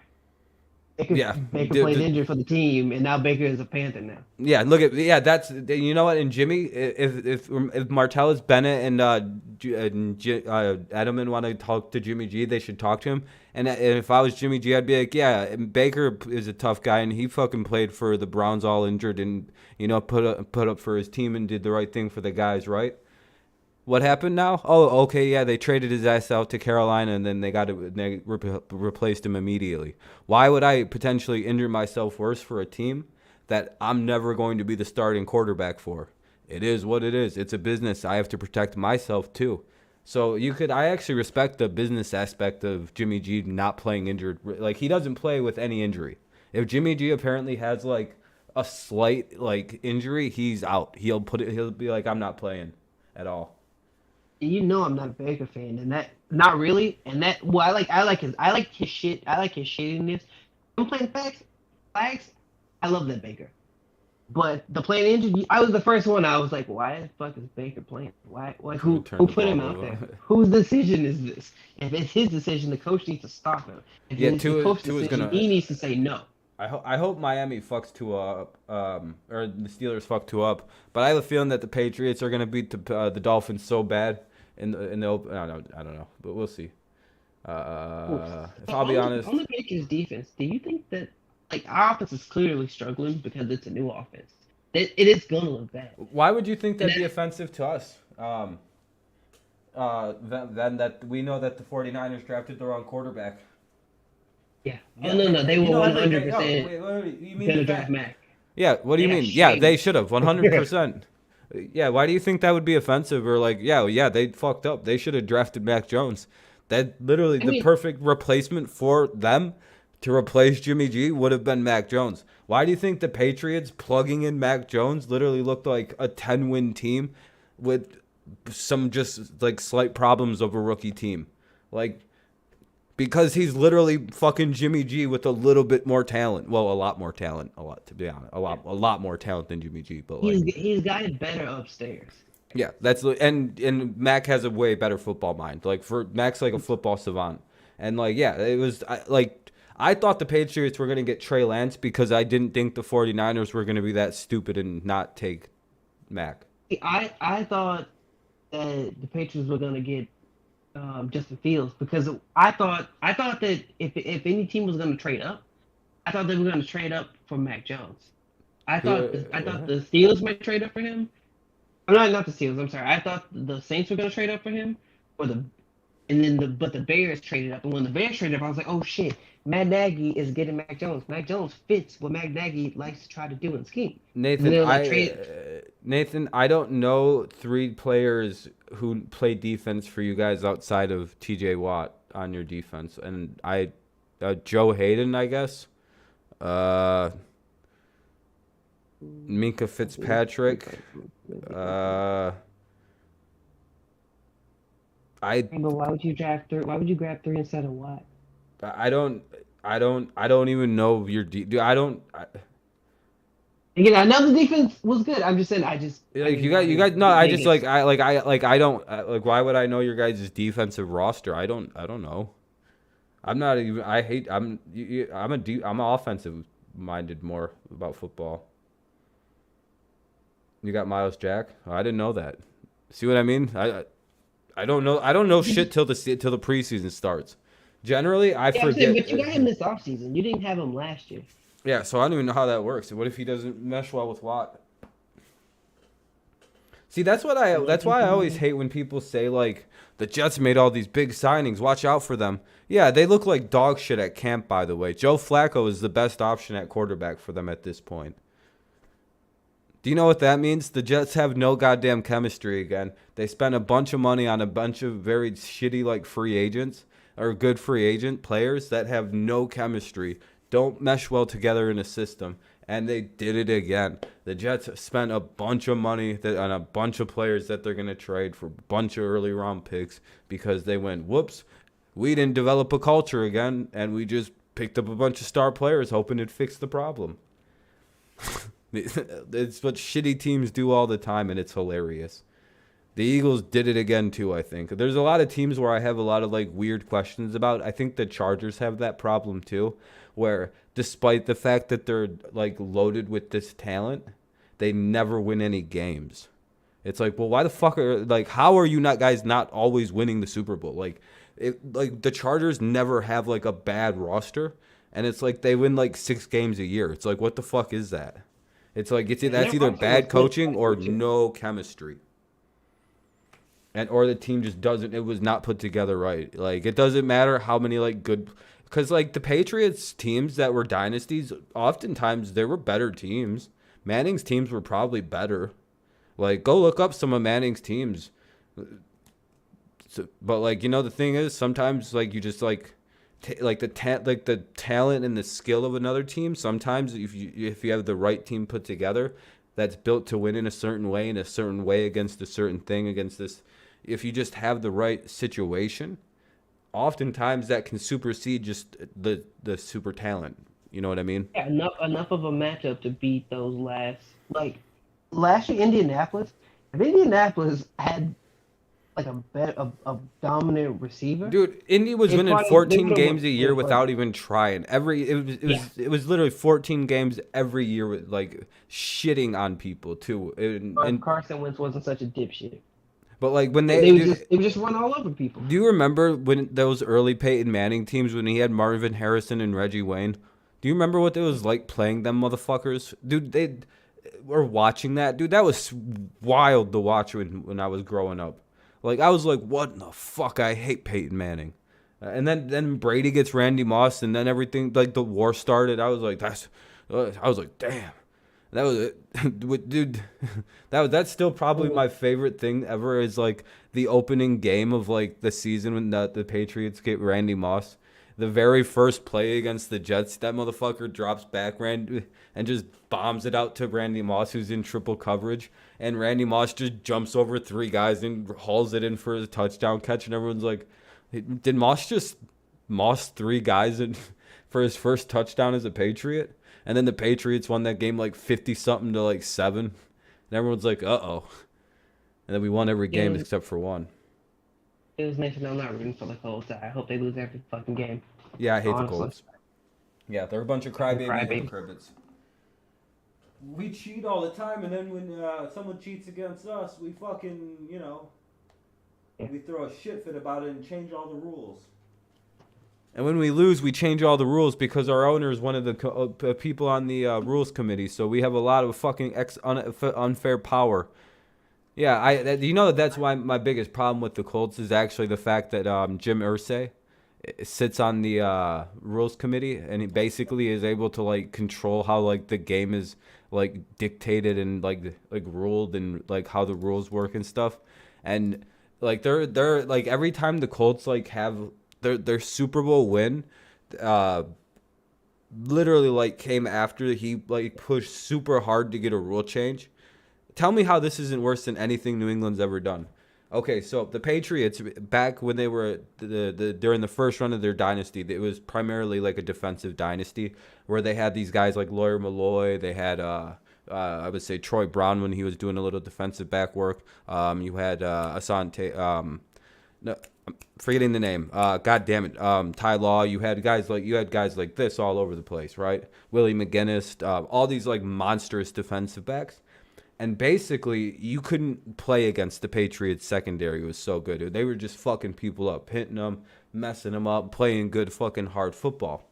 But So the Colts were this super finesse team that was like, they had Reggie Wayne, they had Marvin Harrison, kind of smaller guys, kind of speed based team.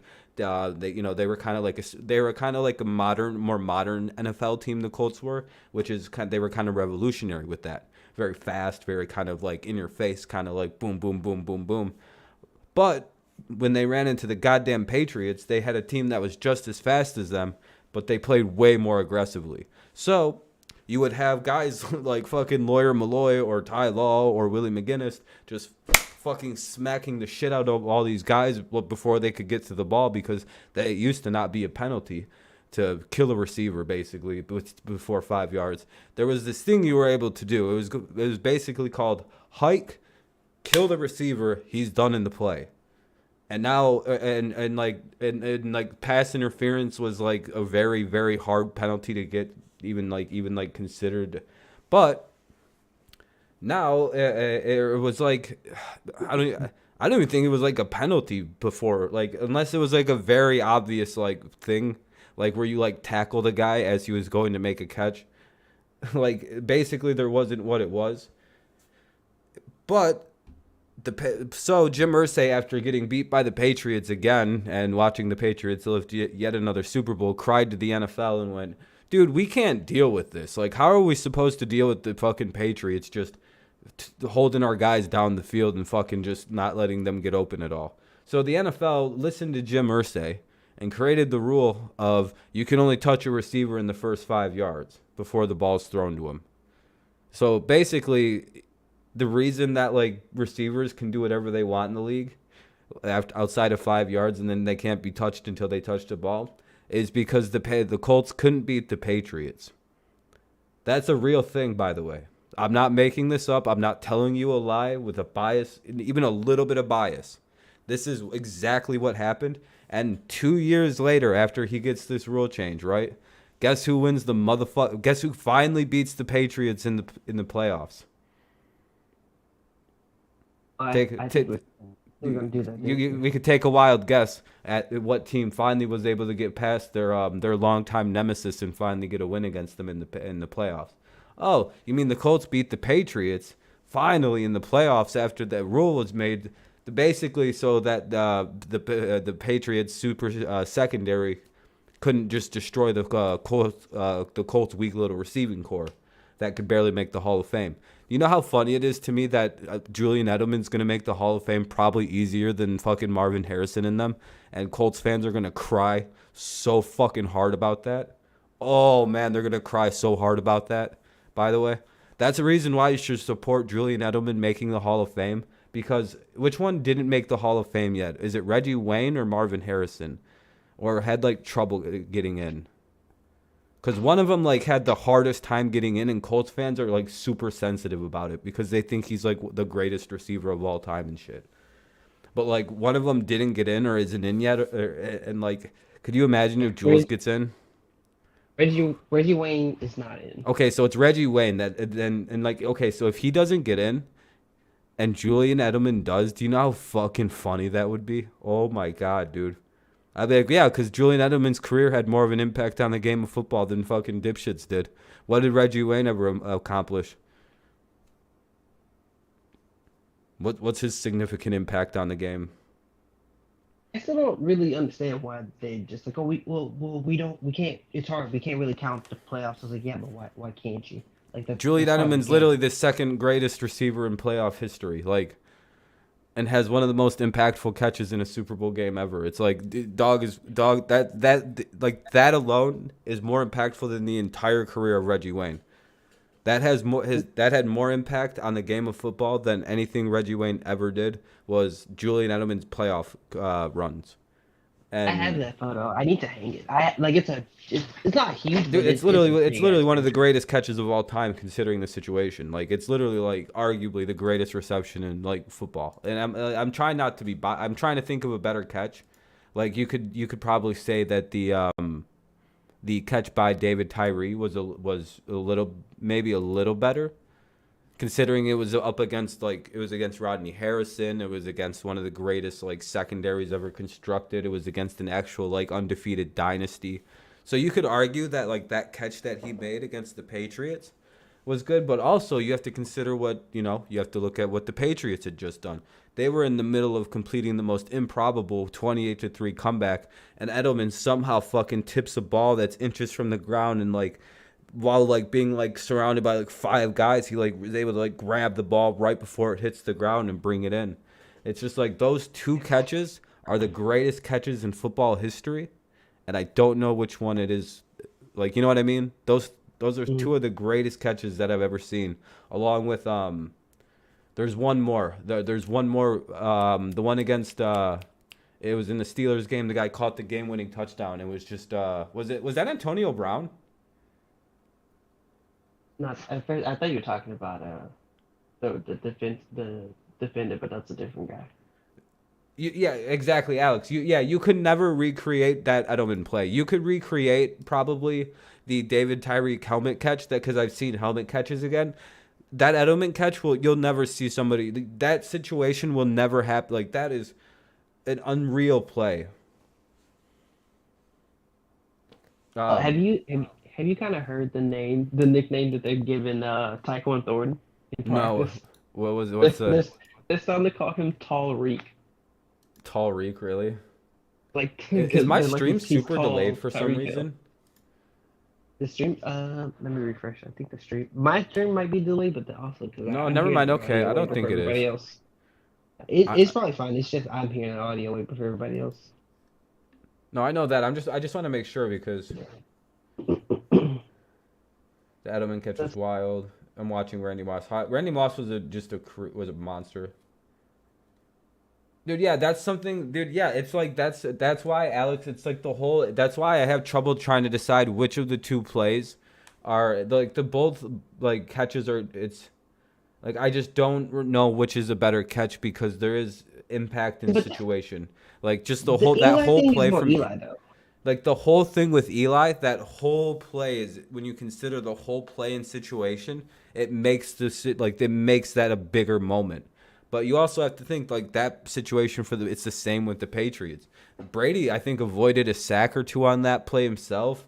Fucking, I think he was like getting tackled as he threw the ball, if I remember right, or was it a clean pocket? If I remember right, wasn't the line like literally falling in on him as he threw the ball? Yeah. Like if I remember that. I doubt it was clean just because the Atlanta defense they hadn't gotten tired yet. They were still. No, they were almost tired, but they were still. Yeah, swarming. Santonio Holmes, that's what it was. Santonio Holmes' touchdown catch where he literally like as like time was like running out against the Cardinals. That was also up there with that one.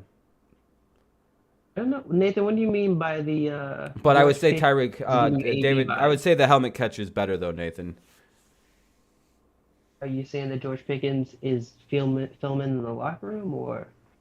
Dude, that Santonio Holmes catch was such a fucking great moment. Oh my god, dude, I still like the back, dude. That was, dude. Oh my god, dude. People like, oh man, if you've never seen that play, where Ben Roethlisberger like dropped his dick all over the fucking Arizona Cardinals and just demoralized the franchise. Oh shit! I thought Like, dude, Ben threw that. That was such a fucking tight like window back corner.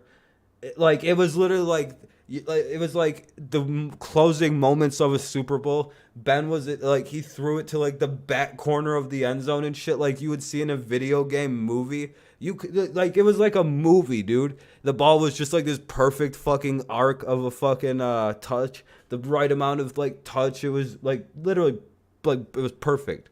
I can't play it. I literally cannot. I cannot play that on the stream. Yeah, I can't play it, but like you can literally like it's one of the greatest. Just here, I'll give it. Hold on, I'll post it so people can watch it.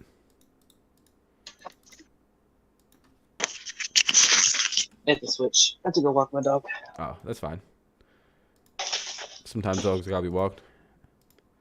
I'm gonna be able to watch it. I can watch it. Just fucking. I have to watch it on the website. Dude, that's literally one of the greatest throws I've ever seen in my life from a quarterback. That Ben throw to Santonio Holmes. And you know what's crazy is everyone says I'm like biased against like for Tom Brady, and all of the best throws I said so far have been like Eli Manning and Ben Roethlisberger. And I say Brady has one of the best ones too, but again, I don't think the throw was particularly actually even that good. That was all Julian that made that catch. The throw was actually kind of bad. Should have been picked off if we remember right. What's up, Daniel?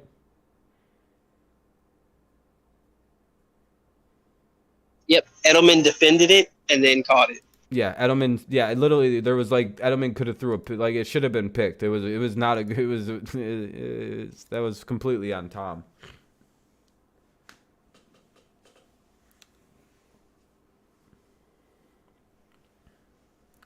Anybody wanna bet the Lions record?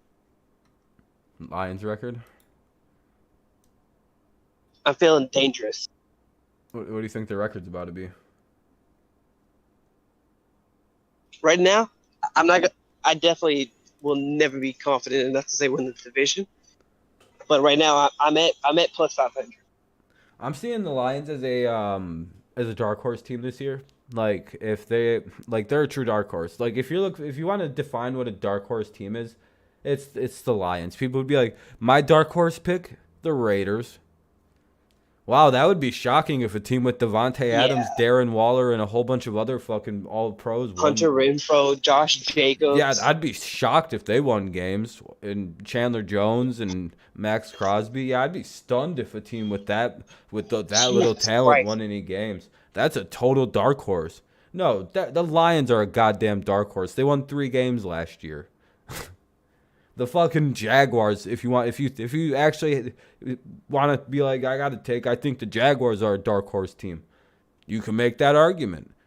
It's not a good one, but you can make it. The Lions are a very good dark horse pick. They're almost such a good dark horse pick team where it's like, are they even a dark horse team, or are they just a team that's everyone's like, I think they just hit the corner and they figured out how to build a roster.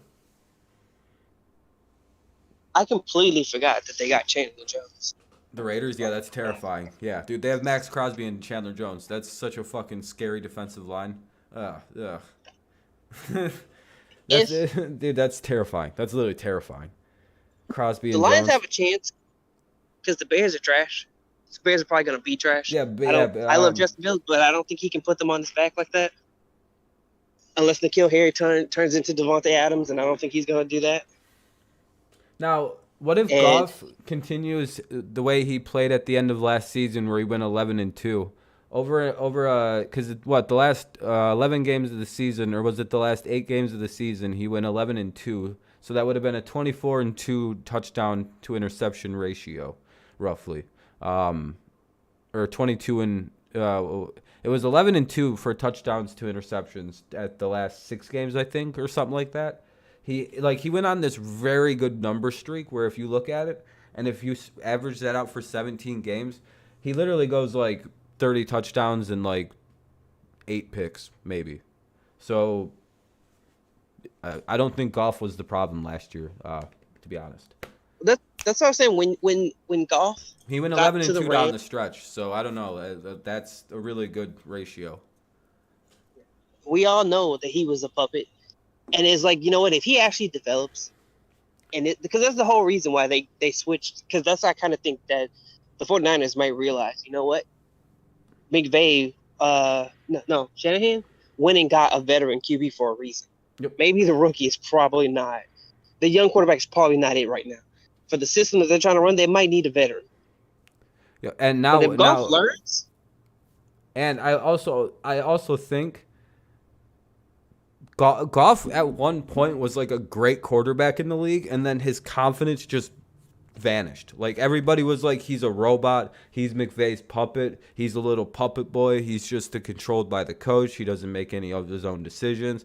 Did you know that they turned his helmet on an extra 2 hours so that way that way he can talk to McVay through the whole play? He's never actually made a single decision on his own.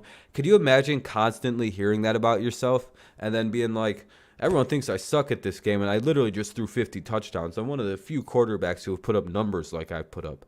I'm literally one of like 4 guys to do this. And people think I stink at this game and I was a puppet. And if he actually can get over that like feeling and like return to that former confidence where it's starting to look like he's starting to get back to having that mindset of like, hey, I went 11-2 down the last 6 games of the season once they went and got me one good receiver in Josh Reynolds. Literally, they went and got Yeah, it's Josh not like Reynolds.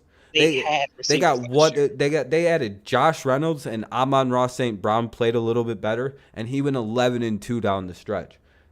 Are you meaning to tell me that now all of a sudden with DJ Chark, Amon-Ra, and Josh Reynolds all together for a whole offseason, now with TJ Hawkinson back and with DeAndre Swift, you mean to tell me that the Lions maybe can't win 7-8 games? And Jared Goff can't get back to form? I mean, that's way more talent. I mean, if Jared Goff sucks, we'll find out this year. I mean, if you can't win with that, I mean, you suck. I mean, I'm sorry. But I would take that. And when Williams gets healthy. Yeah, and they also have Williams too for a backup running back. I mean, it's like, no, I don't have Yeah. the Lions winning 10 games. Yeah, I don't have them winning 10 games. Like No that's one why I does. wouldn't say win the division because I think they like Packers are winning. The Aaron Rodgers division. would have to look like complete dog shit without Devontae Adams, yeah. and I don't think that's gonna Yeah, happen. literally, unless the Packers. I haven't like, looked at their schedule. They're going to win 10, 11 games. It's not even like the Yeah. Packers are winning the division. Their biggest threat is the Vikings, and everyone's laughing and at me. even then, But like, if the literally, I don't think people realize how good of an offseason the Vikings had. They have Patrick Peterson on their defense now. Like they just added him in, and nobody knows that. I don't think anyone knows they have him. Like one of the best safeties in football. Like him. the only way that the Vikings are bad is if the new offensive head coach loses his mind and is like, Yeah. I'm going to make Kevin Kirk McConnell, Cousins throw just 50 doesn't. times Yeah, a game. yeah. That's the only way. That's the only way, because like with they're stacked. The Vikings are loaded, and they have a young coach with a good offensive mind that understands that. Vikings could be the team that wins the division. I actually think Steelers Nation could be right with that, but the Packers, if Lazard and Christian Watson are good though, the Packers will win like 12, 13 games again. Aaron Rodgers is what he is. I mean, dude, he's like the thing with older quarterbacks and guys who are as good as Tom and Aaron are, and like Peyton, if he would have been able to keep, like even with Peyton, like he played like, remember how bad he physically like looked that last year he played football, but he was still actually like winning games somehow because he'd come in at the end and like make like 4 really good decisions and win the game. See that when you put that like 20 years of experience into those aged bodies, sure you're not going to get like good results physically, but like the mental and like decision making ability is way higher than it's ever been. So like they got the brain of like a guy who's played football now for like fucking 20 years, but like normally that brain is not able to play anymore. Like the body that the brain is in cannot play anymore. But now you got guys like Rodgers and Brady who have these like super advanced like brains that are developed for football. They've been it's like a 20-year football brain that still has the ability to like perform. So Brady has like just this crazy amount of experience compared to everybody. Rodgers too. So like as long as they have some kind of talent around them, they can just shred apart these modern like. It's so easy to them at this point. It's got to be fucking almost walkthrough easy for them. Like stupid easy, because like it's just like it's hard for me to explain the concept I'm trying to get across, because it's something I've been thinking about recently, right? Like basically, what I'm saying is you have a guy like these older quarterbacks who are lasting longer, and they're getting better as they get older. Like Tom's putting up some of the best numbers of his career as he's getting older. Same with Aaron. They're having like every year these guys are getting better and better and better. And everyone's like, "Oh, it's steroids, it's PEDs." Actually, if you go look, they're like physically they're shittier. They're running slower, they're throwing slower, the ball's not coming out as hot, the spirals are uglier, the throws are uglier. They're weaker, it looks like. They run out of breath, it looks like. They're like not great athletes anymore, but the difference is they're making way smarter throws, and like they're like reading the defense in like microseconds, and they're like way ahead of people on decision making. So instead of like the throw they would have made 4 years ago because they have the arm strength. They know what their limitations are. They're like, oh, wait a minute, I know this now. And they do that, and all of a sudden it goes for a touchdown because they see the thing that they didn't see 4 years ago in a healthier, younger body. But, they had to take, it's hard. It's a new thing. It's a new theory I'm working on. But it's basically, even though they're getting older, they're getting better at the game. Their numbers are getting better because they've been in the game for so long. It seems very obvious what I'm saying, but it only works if the body doesn't break down behind it. Because the younger quarterback, well, less is on the younger quarterbacks actually, because they all know football and they all know better than us. But it's less on them knowing football and more on them being like Josh Allen, more on them being bigger, faster, stronger. Yeah, and then more what the coaches scheme and stuff, instead of them going, oh, this guy's Patrick at the line. Mahomes said until last year, there's an extra guy in the box. Remember, Mahomes said until last year he wasn't comfortable reading defenses. He's open about that. Yeah, we had a whole like DM chat about that. We're like, Rob, and you were looking at me and was like, dude, is he actually reading the defense, or is he just running around? And everyone's like, no, Rob, there's no way he's not just reading defenses. I was like, guys, I don't think Mahomes reads defenses. And everyone's like, Rob, that's a stupid statement. And then a week later, he was like, yeah, I don't know how to read defenses. And I was like, yeah, no, it was like a year later. He's just literally backyarding it, and that's what people are. He's like, that's when I actually Mahomes. respected him. I was like, wow. It was like, no, Mahomes is different. No, I was like, guys, Mahomes, he literally, Mahomes is different. Yeah, guys, Kyler, and that's why I tried to explain, I've never actually I'm not mean and negative about Mahomes. Everyone thinks I hate Patrick Mahomes. I'm in awe of this dude's talent, but he literally said, it's very obvious it's backyard football. It's like, oh, okay, this guy's just he's really good at football, but he doesn't know what he's looking at. He's not reading shit. He's just fucking throwing the ball he's open. Aaron Rodgers was the exact same thing until 4 years ago. Look at how much better Aaron Rodgers has been the last couple years compared to when he used to just run around and Superman it. Aaron Rodgers from the pocket nowadays is so fucking scary. My respect for him has gone up because he actually reads defenses better now. And that's even scarier to think because he was just super accurate beforehand, I think. Well, that's why I think Mahomes is going to get better, because when you can run around and do that, you don't really have to pick up the blitz, because you can just beat it because you're that much better. If Mahomes takes the next step this year that he took after last year with the fact that he I've been calling Mahomes' career almost to a T, the way he's developed. I even said last year he was going to throw less touchdowns but look better as a quarterback, and he did, because he finally understands I don't need to throw 50 touchdowns a year to win games. I need to have the football in my hands for 10 minutes a drive if I can. That'll win us a lot of goddamn games.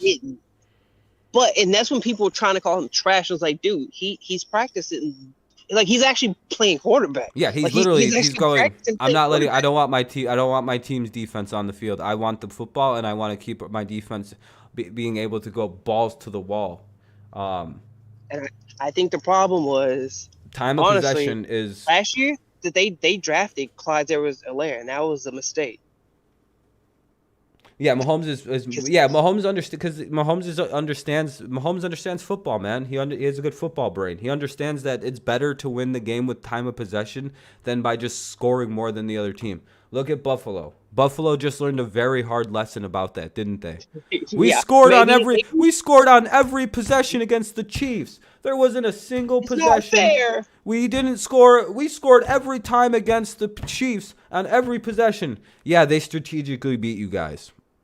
They fucking tired your dumbasses out. Yeah, if you'd have if you'd have held the ball, just one first down. Just hold the ball longer. Hold the ball. Stop scoring in 2 minutes. What are you doing? Why are you giving them the ball back? If you had one good running they were back, letting them score. Got one first down. If you got one first down on a series of running plays, the clock would have been bled out. The Chiefs were letting them beat them on long balls. If you watch that game, go back and watch it. every single time a Bills player would beat a Chiefs defender, they were letting him do it. They'd be like, you just kind of see him just shrug it off afterward. Like, we were told to do that.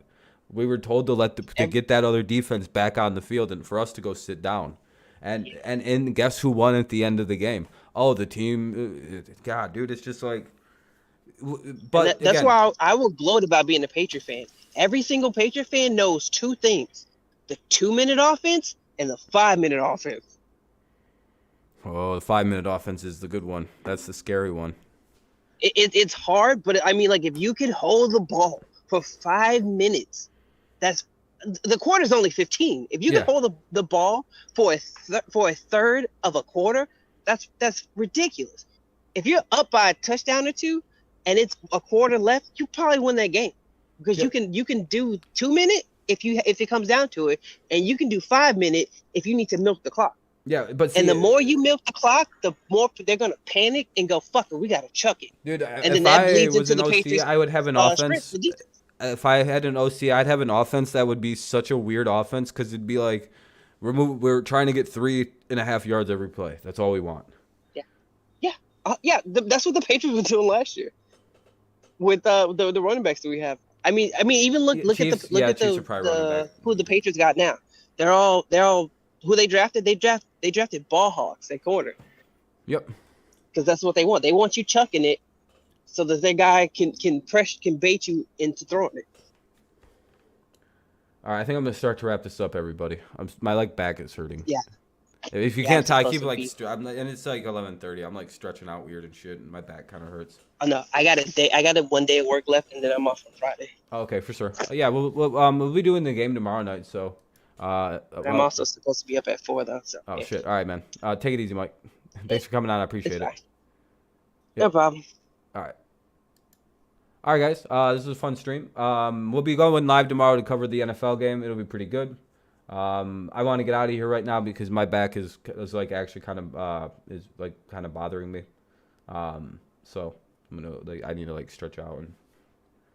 And did you miss the stream? Yeah. I guess, Negan. I mean, you were here at the beginning of the stream and then you left. So I'm pretty sure you've been watching since the beginning, but I don't. I'm gonna take away your mod. I don't think you should have one.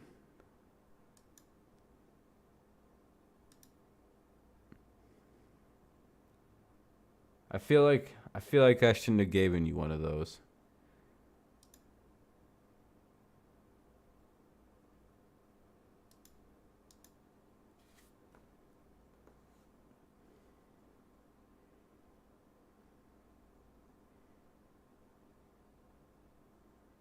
You made your account 4 days ago.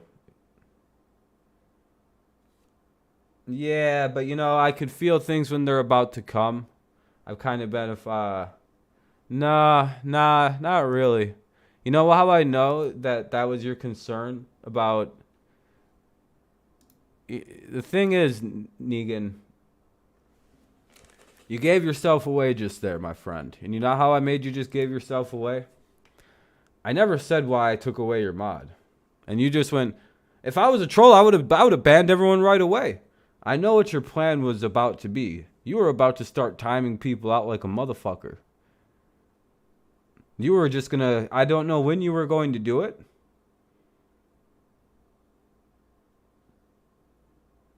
But you were going to be doing it.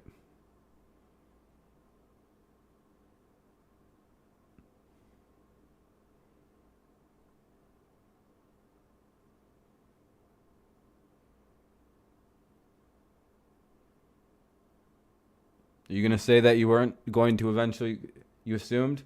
Nah, that's not a good enough excuse, dude. You got busted. You gave away your own game, dude. Look at the way you said that. If I was a troll, I would have banned everyone right away. I said I took away your mod because you just made weird statements about, not watching the stream. I never said you were going to ban anybody right away. But that's exactly now I know what your plans were. And that's exactly what I figured you were going to do eventually anyway. So, dude, you kind of just gave yourself away. You told on yourself in a very easy way of I baited you into telling on yourself. No, I don't care that you didn't watch the stream. You didn't lose your mod for not watching the stream. I don't care if you don't watch my streams and if you're a mod and not. You're not understand. You made a weird comment because you came into the stream earlier and said, "Hey, what's up, man?" And then you came back at the end and went, "Hey, how's everybody going? Did I miss the stream or something?" And it made it sound and then I was like, "That's a weird statement. I don't trust that. That's weird energy." So I assumed that I was like, I don't think I should trust this guy anymore. So, I mean, I know. Yeah, again. Of course you then. No, I cannot. Not now. Sorry. And by the way, you're about to be banned because I literally hate discussing. Like, I don't do this. I'm done discussing this. And one more mention. All right, yeah, all right. I'm starting to get annoyed. Holy shit. Yeah.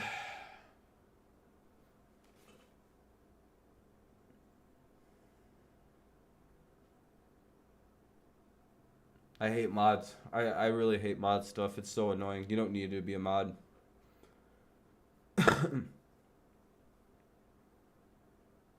The fact that you jumped right to like you were gonna time everybody out. If I make you mad, the second you get mad, you're gonna time everybody out. So you're not gonna ever be a mod. Have a great night, everybody. Thanks for tuning in, everyone. I appreciate you. Have a good night. Sorry that weirdness happened at the end there, but I had a very weird feeling with the way he came back and said that.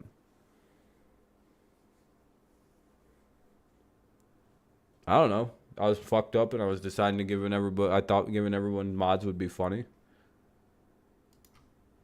To prove a point that I run my channel however I feel like it. And because I wanted to give a bunch of people who deserve mods to be mods, and eventually I'll just take mods away again. If you haven't learned, I don't take the role of the mod serious.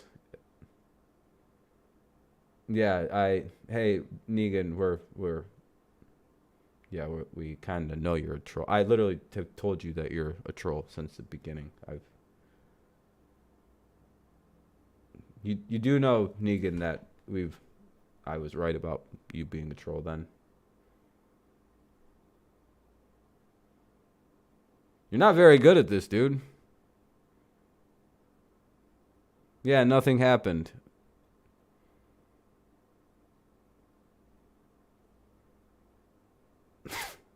Hey, Negan.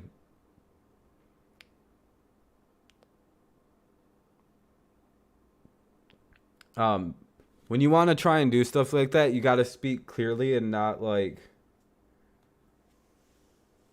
not scared like a little bitch. Like, you can say things with your chest so it actually sounds like the thing that you want to say. So that way, it like when you report something, it actually like has the word. Instead of it just sounding like someone trying to say something, but it didn't come through very clearly because you're scared and your heart's racing really quickly because you're trying to be like edgy and quick, but you're not very like composed about it because you probably don't have a very good dad and you were raised by a woman.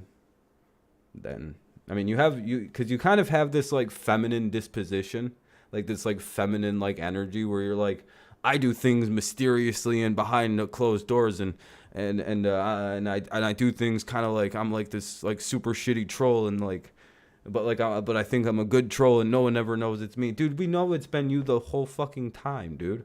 Do you know there's not been one moment we haven't known you've been a troll, Negan? Like, you've been the same troll for a year, dude. You've been making fake account after fake account. You're a very weird guy. Your obsession with me is very weird. I don't know, and I don't care. That's how little I care about you, dude. You've been bothering me for like 2 years now, Negan, and I don't know anything about you, and I never care. Cool. And I don't give a fuck to ever. I like could, dude. You know, I could pay for like a thing to look you up and like get all that information. Do you know how much I actually care? Like none. You have no impact on my life whatsoever. You didn't trick me into giving mods to, dude. I gave mods to everybody in my chat that was there that night. Do you remember me doing that? Because I did. You haven't done anything.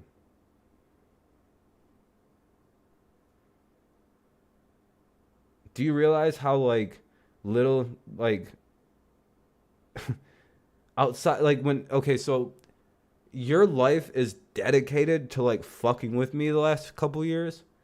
I don't even know I don't even care who you are, dude. Like I don't care to learn anything about you. Like I don't think about you once the stream ends. I just go, that was a weird guy, and then I just move on with my life. Like you're like, you don't know who I am. I'm a mysterious guy, huh? You can't figure out who I am, bitch. It's like I've never once tried. I don't give a fuck. Why would I've? Cool, dude. You're obsessed with me again. Listen to what you're saying, and you know what I have to say to you. I don't care because I don't know who you are, and I don't care about you, and I never will. You're obsessed with me, and I have no idea who you are, and I don't care to find out. You're probably some fat weirdo. I don't care who you are, dude. Like I said, cool. I mean, you can be whoever you want to be, bro. I don't. You're like literally nothing to me. Like I've been the subject of scorn of your life for 2 years now, and you mean nothing to me. I've literally never thought of you. Do you know that? You know, like I've never once thought, who's that guy that trolled me? I wonder what his name is. How does that make you feel that like your like impact on me despite your consistent effort has been nothing? Your 2 years of work here has been an absolute failure in every respect of your troll attempt. How's that feel? Because you tricked nobody. We know it's you every time, and you've never once been good or fresh about any of it. I mean, are you at least a little embarrassed that I don't even like haven't tried to even get your name?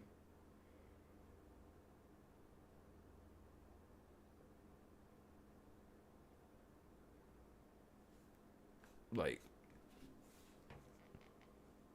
is that your best win?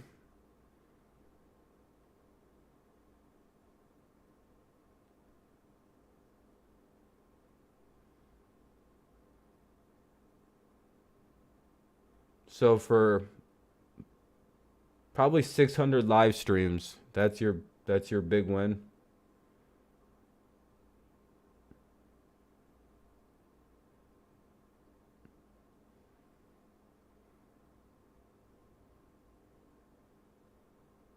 That's a pretty bad ratio there, dude. You're not good at trolling. You have one successful troll in 2 years.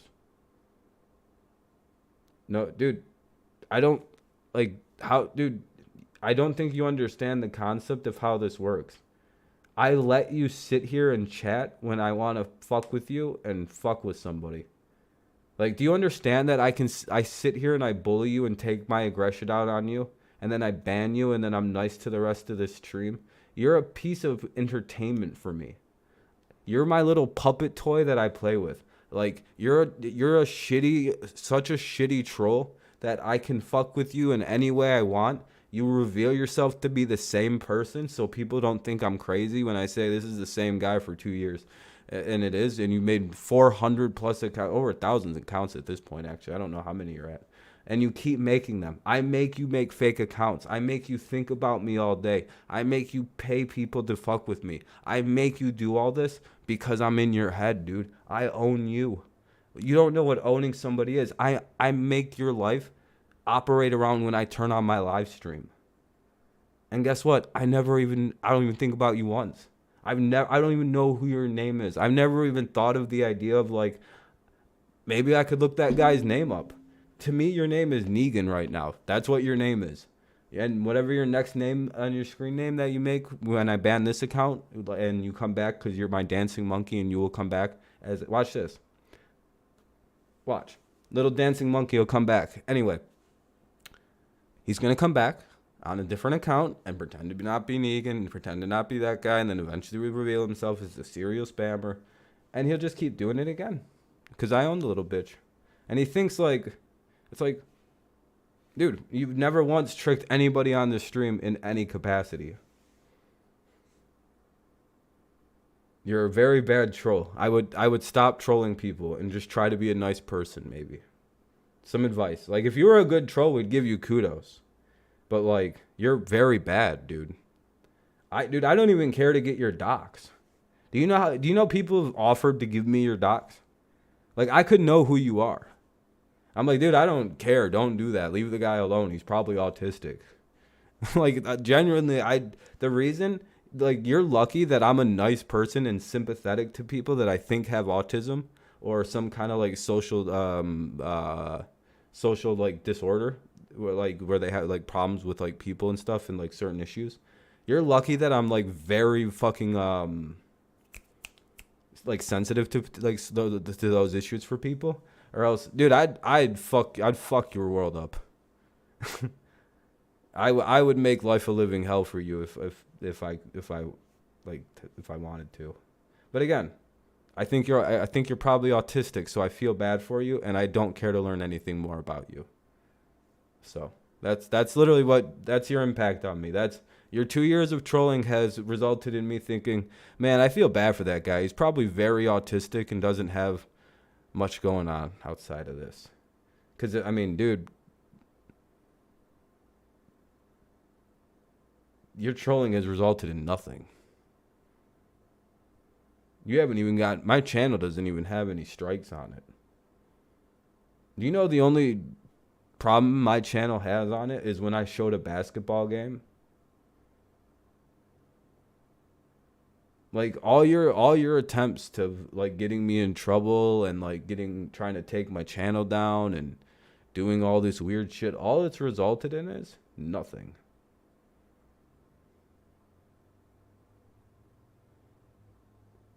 Went to Lions camp today and going tomorrow. You got the real Tom Brady autograph? Hell yeah, man. That's pretty cool, Motor City Sports. Anyway, I'm sure that guy will be back. Oh, he didn't come back tonight. Looks like he decided to give it a rest. Did I cut him a little deep there? Did I cut the troll a little deep? What's up, Amir? The serial spammer weird troll tartar sauce guy's here. the same guy who comes probably into your stream and makes a bunch of fake accounts and then spam trolls. And then goes, I own you, dude. It's like, well, dude, I make you make fake accounts, and like I've made you make 400 fake YouTube accounts just to keep talking to me for 2 years. I don't think you're trolling me very well. And he's like, yeah, but fucking, you know, I got you to, I said the N-word once on your stream, and I got shown a penis almost once. It's like, so your 2 wins in 600 plus streams is that, and that's your big troll, and you've made 400 fucking fake YouTube accounts, and I don't even care to find out what your first name is. Like, wow, dude, you're such an impactful troll that I don't give a shit about anything you've done over the last 2 years, and you've obsessed over me for 2 years. Yeah, I'm doing the preseason game tomorrow. Hell yeah. I'm excited. It's the weirdest thing, man. Like, I wish that guy was a better troll. That's the only thing. Like, I don't mind trolls. Like, I think trolling's funny. I like being trolled. I think it's really funny when somebody gets me. But like, if your troll is to be like, I said the N-word.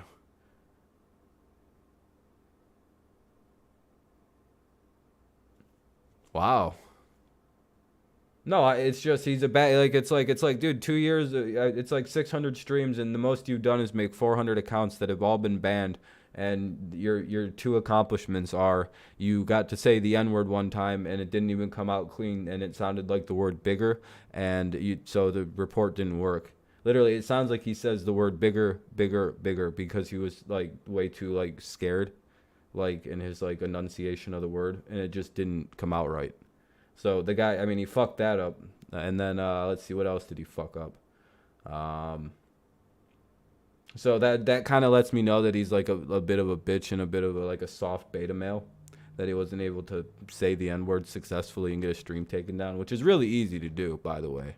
He failed. He has like fucking 400 accounts that he probably reported it on, and the auto system went. That stream, you know, that stream's fully monetized too. It doesn't even have it's got a green badge.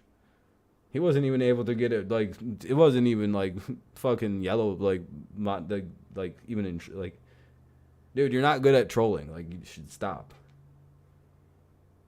Like, find a new hobby. Try disc golf. You might be good at it. Plus, you know, you might lose some weight. Walking a lot. It's like golf. It's like a regular golf distance, you know. It helps you lose some weight and, you know, feel better probably at the end of the day. And or you can keep fruitlessly trolling this channel, and, you know, I'm wondering. Hold on. Let's see what your success rate is. Let's see what 2 wins and 600 tries is a 0.0. Let's see. This is your success rate of trolling. I stream just about every day, so I would say I streamed about 600 times in the last 2 years. That's probably a fair day, right? That's probably about a fair number of streams, right? And just like general, because sometimes there's more than one stream in a day. I would say I made over like 1,600 videos. I have like a shitload of content on this channel. I looked at it the other day, and I was like, I make a lot of videos, because I'll see YouTubers with like 50 videos, and I'm like, oh, they have a lot of videos. And then I'll look at me, and I'll be like, oh, I have 1,700 videos. The fuck? I was like, oh yeah, I stream every day. And I used to stream a lot. So that's roughly a 0.003%. This is how often his troll rate works on the channel.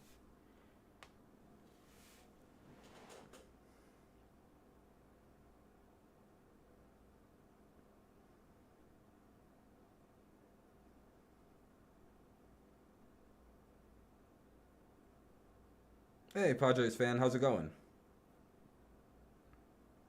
That's fucking pathetic, man. Again, I like trolls. I think it's funny. If you're gonna be a troll, you can be a funny troll. But Jesus Christ, you can't hit on these kind of numbers for 2 years straight.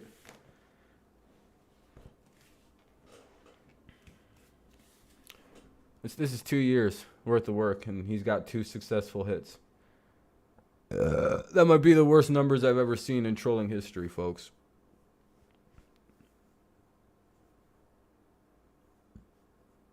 The people who thought this stream ended are gonna like come back and see like, wait a minute, why was there an extra like fucking 40 minutes on the stream? I thought it was gonna end. My back hurts so bad right now, which is why I'm going in so hard on this fucking idiot right now. I probably would have just ended the stream if I didn't want to like release aggression. So anyway, I'm gonna get out of here. I need to stretch out. I'm pretty fucking tired. Well, I'm not actually tired, but my back is just like really fucked up for some reason right now. Padres up 9-1. Hell yeah. Oh, dude, it's just like something like it's like tight in the middle. Every so often it happens. I got a bad back. All right, though, guys. Thank you guys for watching. It was a fun stream. It went pretty good, I would say. It was a good 2 hours. If you want to watch it back, it's probably worth watching. Why isn't Daniel a mod? I'll make Daniel a mod. Of all people, he should be a mod.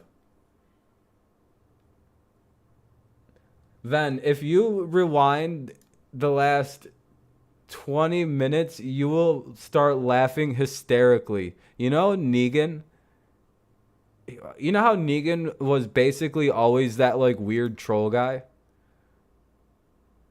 You know how like we gave Negan a mod, and I like gave everybody who was that stream a mod that day? Yeah, so basically I took away his mod, right? Cuz he came in and he was like, "Hey, did I just miss the stream or something?" Because he came in, he basically came in right away and said, "Hey, what's up, everybody?" when the stream started, then said nothing. And then I said I was ending the stream, and he came in and said some weird shit like, "Hey, did I miss the stream or something? Hey, what's going on? Did I miss the start of the stream?" And it was just this weird energy from a statement. And I was like, I'm taking his mod away. That motherfucker's about to do something. I shouldn't have gave that idiot troll the, because I knew who it was. I think I even like, if you just go back and listen to it, you will fucking, because it's like he like revealed himself immediately on it. Basically, so I took away his mod, and then he kind of like, he basically, so hold on, what did he say? I take away the mod, and I didn't say why I did it. I just said that's a weird statement. I'm gonna take away your mod. And he's like, "Bro, I haven't banned anyone. I've been good. If I was a troll, I would have banned everyone right away." And it's like, dude, you just gave away what exactly you were doing, you stupid motherfucker. If you had any culpability of not being the same troll that we knew, the guy who tried to get me banned for saying the N-word, even though it literally sounds like, I watched the stream, it literally sounds like he says the word bigger, bigger, bigger. He was so afraid to say it with his chest and like an actual man, because he has this, he was raised by his mom, and he probably has a woman's disposition, and he's probably a little autistic, so he's like, "Oh, I'm afraid that I can't just say it cleanly." So his inability to like be a real man made it not very clear, so it didn't work. And his other successful troll hit on me was when he showed a penis on my stream. So those are his 2 successful hits in over 600 streams. So I pointed out that he's had, in his 2 years of trolling me. And then he said, "Well, I own you, Rob." And I was like, "I don't think you know what that means. In 2 years of trolling me, you have successfully done 2 things. You've had 400 accounts banned by me. I don't see how that's anything but just, I don't." And then I was like, dude, and he's like, and he tried, and then he was like, "You don't even know who I am." And it's like, dude, that's not good. That means you're trolling, and your like little shitty impact on my channel is something so insignificant to me. I don't even care to learn your name. I don't care to figure out your docs. I don't care to figure out anything about your stupid motherfucking ass. He's been trolling me for 2 years, paying people to like, he said he paid people to like make accounts and troll harass me and farm and like fuck with me and like religiously fuck with me for 2 years. I don't even give a fuck who this dude is. I just assume it's some fat autistic kid who has some problems, and I'm like, I hope he gets on some medicine soon. That's my actual thoughts, is like, the dude is a lucky guy that I'm a very sympathetic, like very understanding person of like autism and stuff, and I know like autistic people, and I understand the internet and how there's like, the guy probably would be like a fucking super fan if he met me in real. Dude, he'd come up to me and be like, "Oh, hey dude, I'm a big fan." It'd be weird. It'd be fucking weird, dude. He'd be like the kind of person who'd like take a picture of me and like not actually be able to approach me in real life. If he's seen me, it'd be fucking creepy. But it's hard to explain how obsessed this person is with me. But like I don't even fuck. He's like, "I'm this guy." I'm like, dude, I don't care who you are. Like I don't care. You be whoever you want to be, dude. I don't care about you. As soon as the stream ends, I don't think about you once. But see, the thing is, he's not good at this. Like, that's the thing. He's 2 for 600 basically. I give myself 3. I'll do about 300 streams a year. I stream almost every day, and it's roughly sometimes multiple times. So I do about 600 in 2 years since he's probably somewhere around 600 streams. He has 2 successful hits. That's a 0.003% fucking hit rate on being a successful troll. Stop. It's just like, dude, find a easier, like, work your game up or something. Like, get your skills up. Like, I like being trolled. I like when someone gets me and I go, "God damn it, they fucking got," like, when someone gets me, I'm like, "Ah, God damn it, motherfucking piece of shit." Because I appreciate a good troll. I think it's funny. I find internet humor funny. I find trolling funny. I find good trolling really funny. I find it to be an art form to successfully troll people. I'm a big fan of like surrealism, of absurdism. I like things like Sam Hyde. I think he's a really funny like fucking performance artist kind of guy, and and it's like please fucking stop with just your trolling attempts being just I'm gonna say the N word and show a penis and get him banned. Like, can you actually troll? Like, think of something funny? Like, make up a character. Literally, like make up a character. Like, pretend like you're like from some fucking foreign country and you're like fucking dude. Like, I had everyone believing I was a goddamn Jew from Africa for like 2 years when I started streaming, and then I went, guys, I'm actually just some. I was born in Detroit. I was fucking around. I'm not a Jew.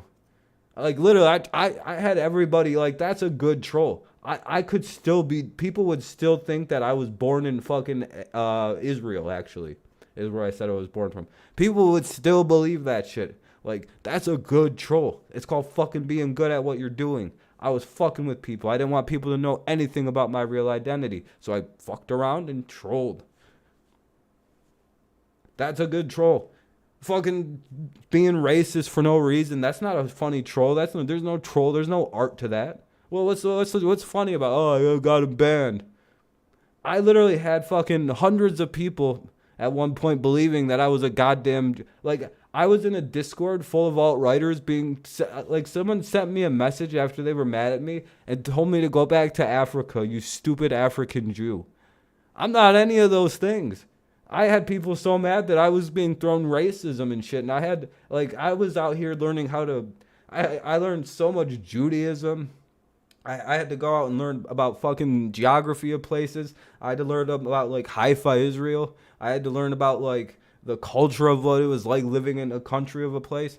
That's good trolling. Fucking with people on a real level where they think you're something like, that's funny to me. Like, there's an actual funniness to that. Like spamming hi isn't good trolling, and that's why I'm upset with these people. That's why I like to point it out as poor and not funny and just lame and lazy. It's like, dude, there's ways to be funny with trolling. Like, I literally had people thinking I was a Jew for fucking just because I thought it was funny, and technically I can be a Jew if I just converted to Judaism.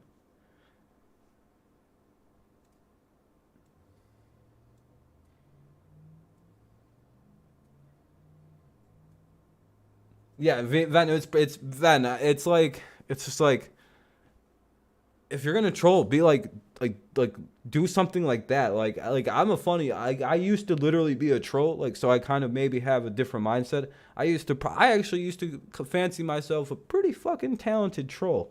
Back in my RuneScape early days.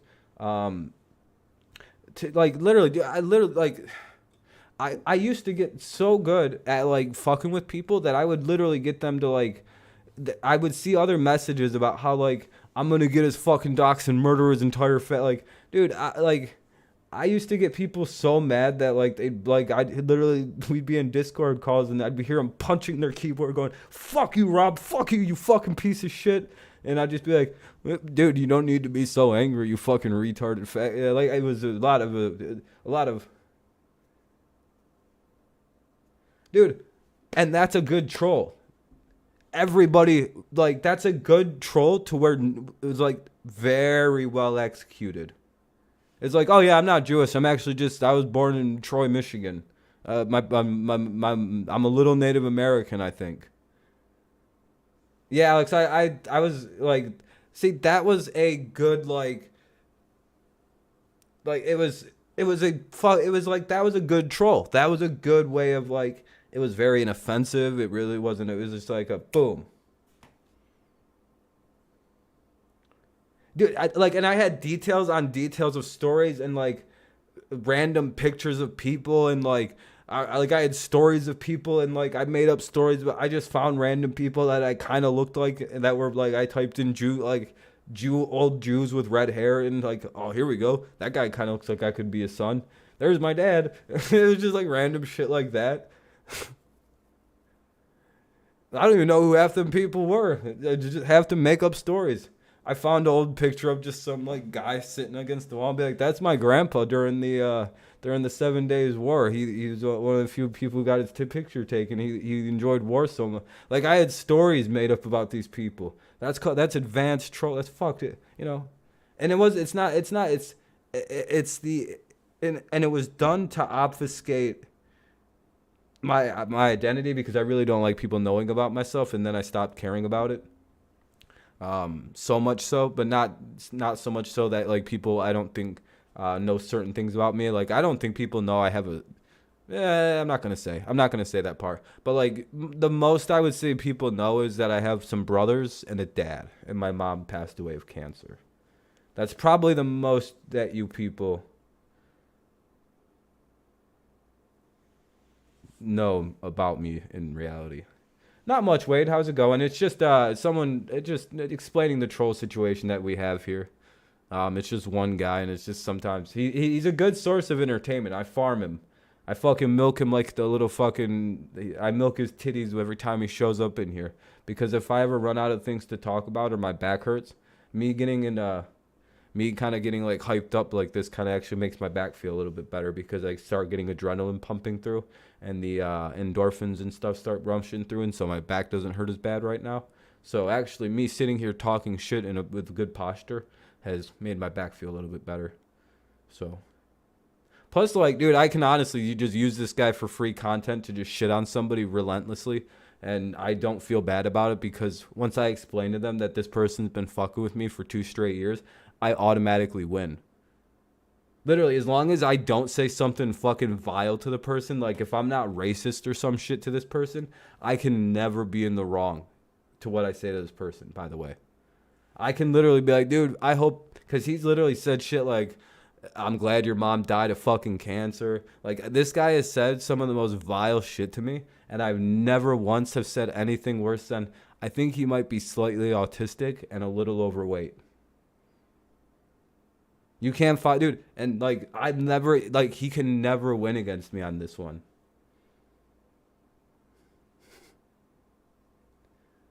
I have this guy so fucking. It's just like, and it's just like, dude, you'll never look good. I always look better than you and everyone. Like, I could just sit here and make fun of you and just be mean, and say all this awful shit. And I'd be like, dude, you've been fucking with me for 2 years and you were making fun of my dead mom. Oh, 100%, Alex. None of these people that say shit like this would talk like this in person. Um, what throws people off is I think the fact that I'm exactly like this in real life. You think I'm crazy, but you think Brandon Marsh, center fielder for the Phillies, he was with the Angels? I look like a lot of athletes. It's weird. I look like a lot of pro athletes with my beard, with the beard and with the hair and like. I probably should have been a pro athlete, but then I got hurt. And I have very, very bad eyes. It sucks, dude. I look like every pro... Like, I just look like a pro athlete. I got, like, the big head, the big beard. It's fucking bullshit that I'm not a pro athlete. I'm ugly and shit. Like, it's like, God damn it, dude. What happened? Why did I have to get hurt? Why couldn't I just be a pitcher? Fucking bullshit-ass motherfuckers. Yeah, I get told Edelman. Yeah, I literally, dude, it's literally, hold on.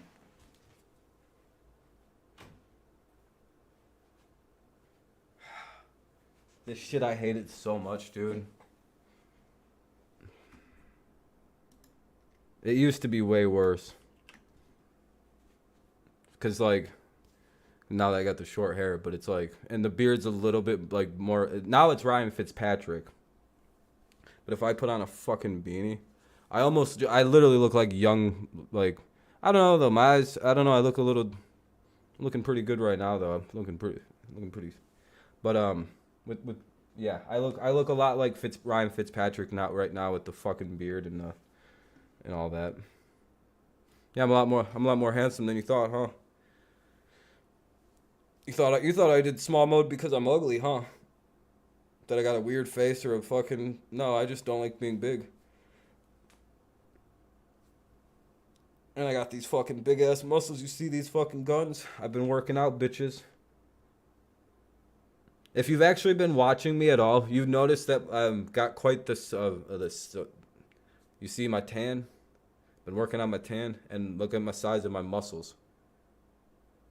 It's nothing to really brag about yet, but your boy's actually been.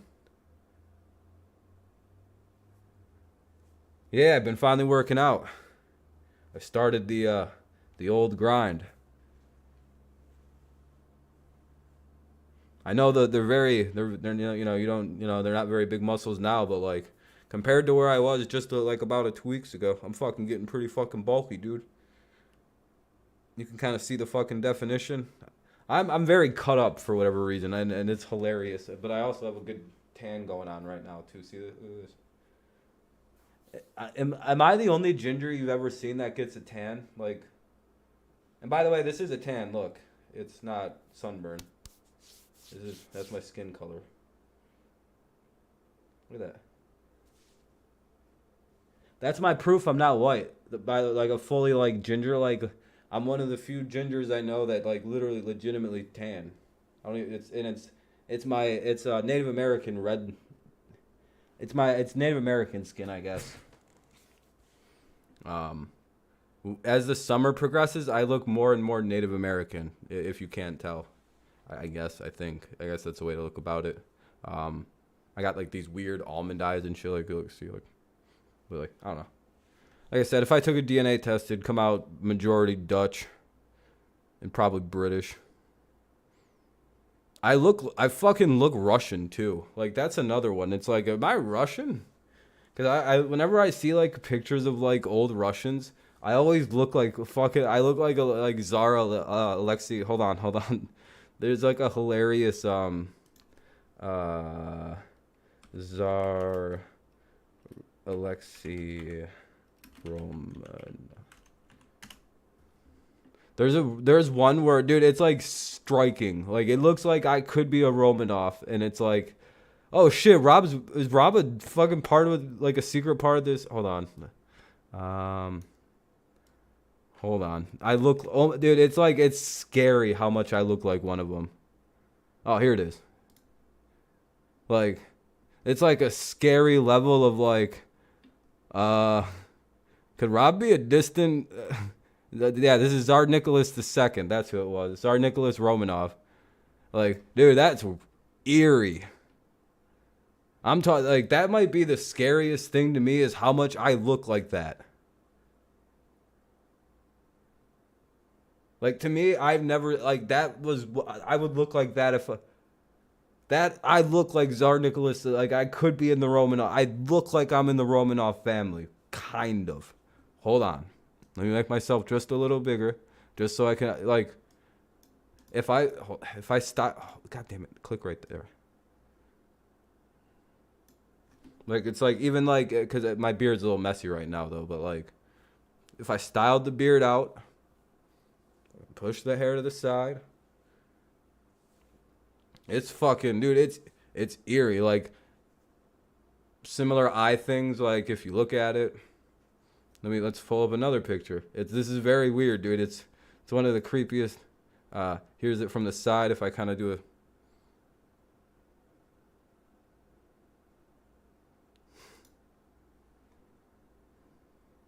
No, the beard is very simple. He trims his beard. He had to trim it because of royalty stuff.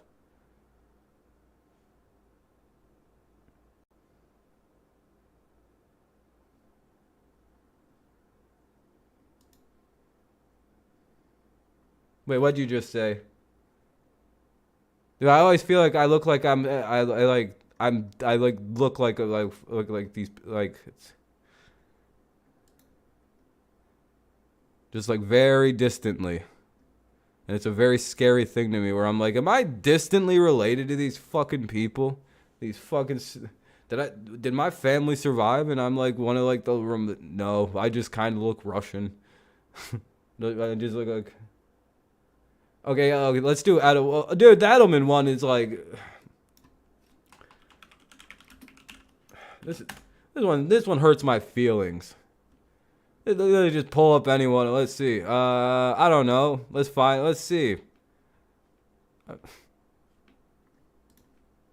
It's not that close, right?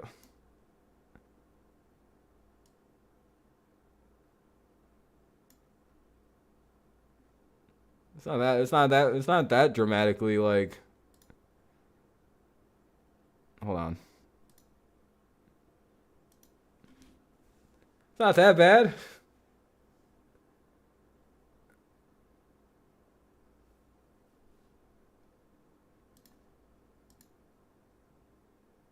It's not that crazy. It's not. If my beard was a little shorter, you guys, if you remember when it's shorter, it's dramatic. We know. That one especially. Beard. Hold on. We have to do it with the beard. There's this. I mean, his beard's a lot darker than mine, but like, I mean, man, if I was to if I was to style my hair right, I literally I look like that. If I fucking cut, if I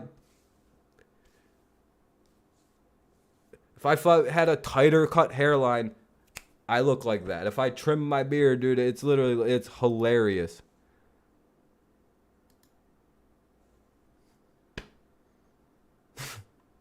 If I had a better haircut, literally, that's the only difference.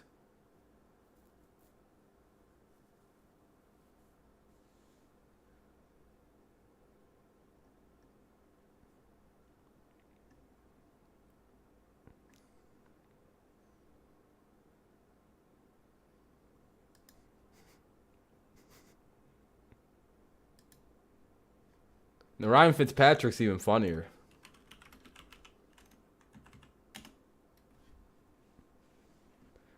Ryan Fitzpatrick, I can actually I actually think I just kind of am him somehow.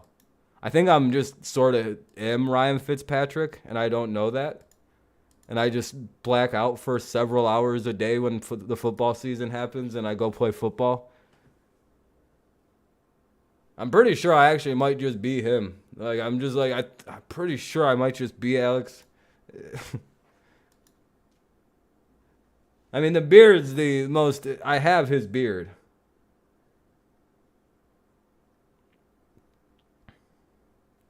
That's the thing. I have the beard of the Fitzpatrick, so.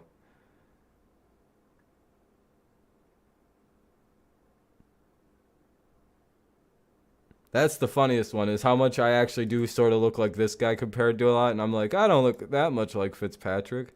And it's like, oh, yeah, I do. That one's the worst. This is the worst offender of the Rob slightly looking like pro athletes. That's my favorite thing, is it's not exact. I'm not saying I look like him, but it's slightly there. It's uncanny resemblances. It's like, it's weird. You do look a lot like a lot of weird pro athletes. Why is that? It's just a big beard.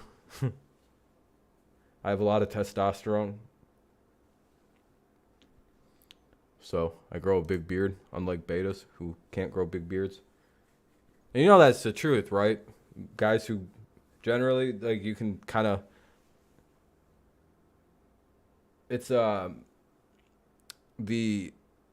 what happens, if you're having trouble growing facial hair, one of the things I would suggest is to go and get your testosterone levels looked at. Because as a guy, I'm pretty sure... Yeah, oh yeah, dude, I have the... Hold on, I have that. If you were to see it in person, I literally have the... It swirls like this. I literally rock that, like, hold on. It's really... I don't have a good enough camera to, like, show you. Like... When everything's nice and when I actually, like, when I hadn't showered like 2 hours ago and it's 12, yeah, phone went offline. Hold on, I lost. There he goes. But see, like, I have the old school, like, My mustache just naturally grows like that. You know, like how men just kind of have a mustache that just kind of grows like this. Mine does that. It goes, shoop, and it goes, shoop. So you can see it. If I do the outline, you see it. But it's really just. See that? If I shaved all this off, it would be a hilarious look. Yeah, I have a tough guy. Do I pay attention to what I eat? No, I don't at all. Why? I have high testosterone because I think I was supposed to be a pro athlete and then I got hurt. And I'm fucking built different. Well, I think I just have high testosterone. I think that's all that it is. Because I've had my shit tested, and I do have a naturally high. Like if I was to take a drug test and it was like for sports, I would have to go get like a special thing done. Oh, do I have a diet? No, I eat whatever I want.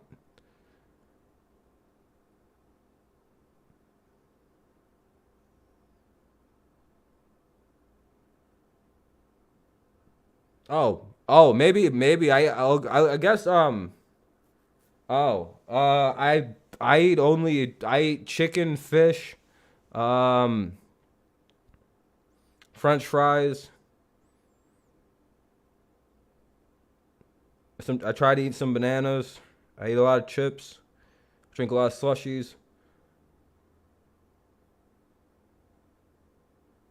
Yeah, testosterone is a tricky one, man. If you have trouble with it, it's just best to talk to a doctor and consult with like specialists about it.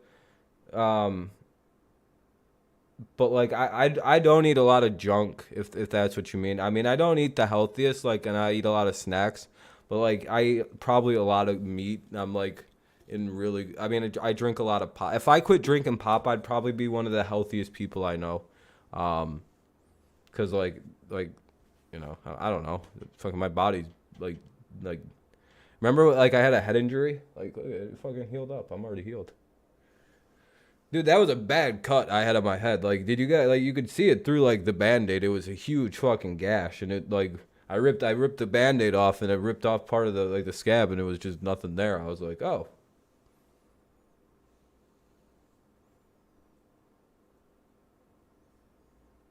No, if I could afford it, I would eat fast food every day. I don't think it's bad to eat fast food every day. I think that it's bullshit.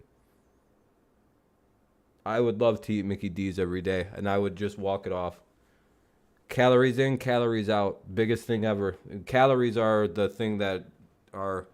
Dude, I burn a lot of calories, so like. I walk like I walk everywhere, and I wonder if that's like the reason I look the way like I have like this like very like I'm like cut up. I have like really strong like I have this like you see my abs and I have all these cut lines and hilariously like cut up for like a very skinny guy that doesn't work out. I have a very cut up body and stuff, and it's because I think I walk 6 to 7 miles a day.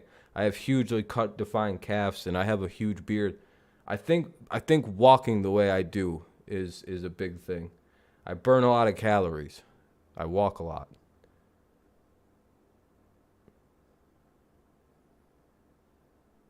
Um, I treat my body pretty poorly though. Sometimes I will admit I drink way too much soda. But outside of the soda, I treat this. We're doing pretty good. I try not to put a lot of bullshit ass food into my system. I will say as I'm getting older, I'm starting to be like, all right, I should probably start to just consume a lot more meat and maybe some vegetables. Um, but you know, fucking. I also have terrible back problems, so I'm not one to do it. Shit, I'll have to look.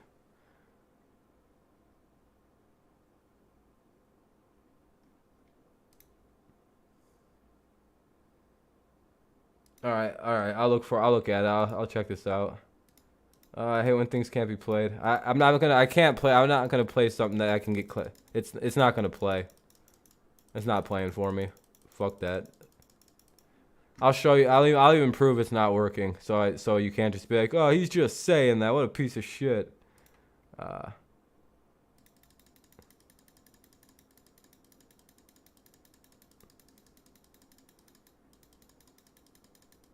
don't know why it's not working. For some reason, it's just being a bitch for me. Man, my screen is getting so oh, there we go. Yeah, but like, yeah, it's still, I'll just, I can just watch it later. Like, I just have to open it. All right, I'll just, it's just a video of people driving fast. I really hope this was worth it then. I'm gonna beat the shit out of you if it's not. Oh shit, that's fucking hilarious. Hold on. All right, that's actually really funny. Hold on. Okay, hold on.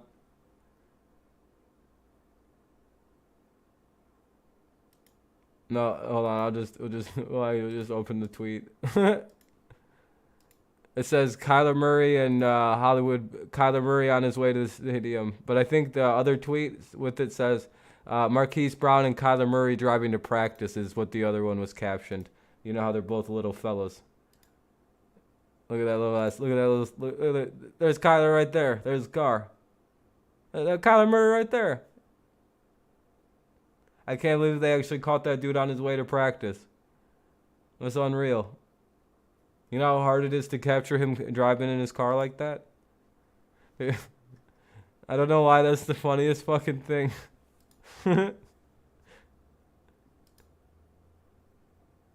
And see, that's it. See, actual. You gotta remember that. Remember, Kyler Murray is only like a couple inches tall.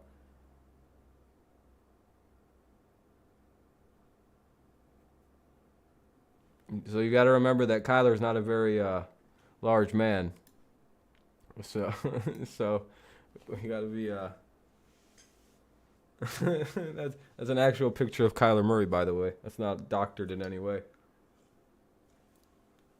I'm glad he got paid, though. I am.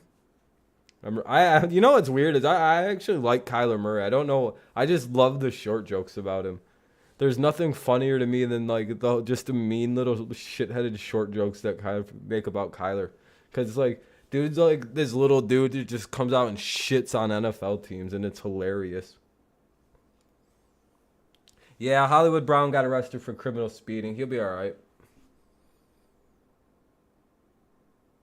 Well, dude, and he's actually like a good quarterback. He's just, he's fucking got other interests. He's got other business moves outside of football. I don't blame him. Dude, if I was in the NFL, I'd play a 10-year career and then fucking build a fucking empire. Like, I'd be making a name for myself, like Kyler is doing, to have a brand and like do what Pat McAfee and them did. Dude, yeah, that's 100% all I'd be doing is stuff like what Pat McAfee did, and like building that kind of a thing up for when I leave, rather than focusing on too much of like just being the football guy if I didn't want to get into coaching afterward. Because if I didn't intend on coaching, man, it's a quick money and I'm building a brand off of it.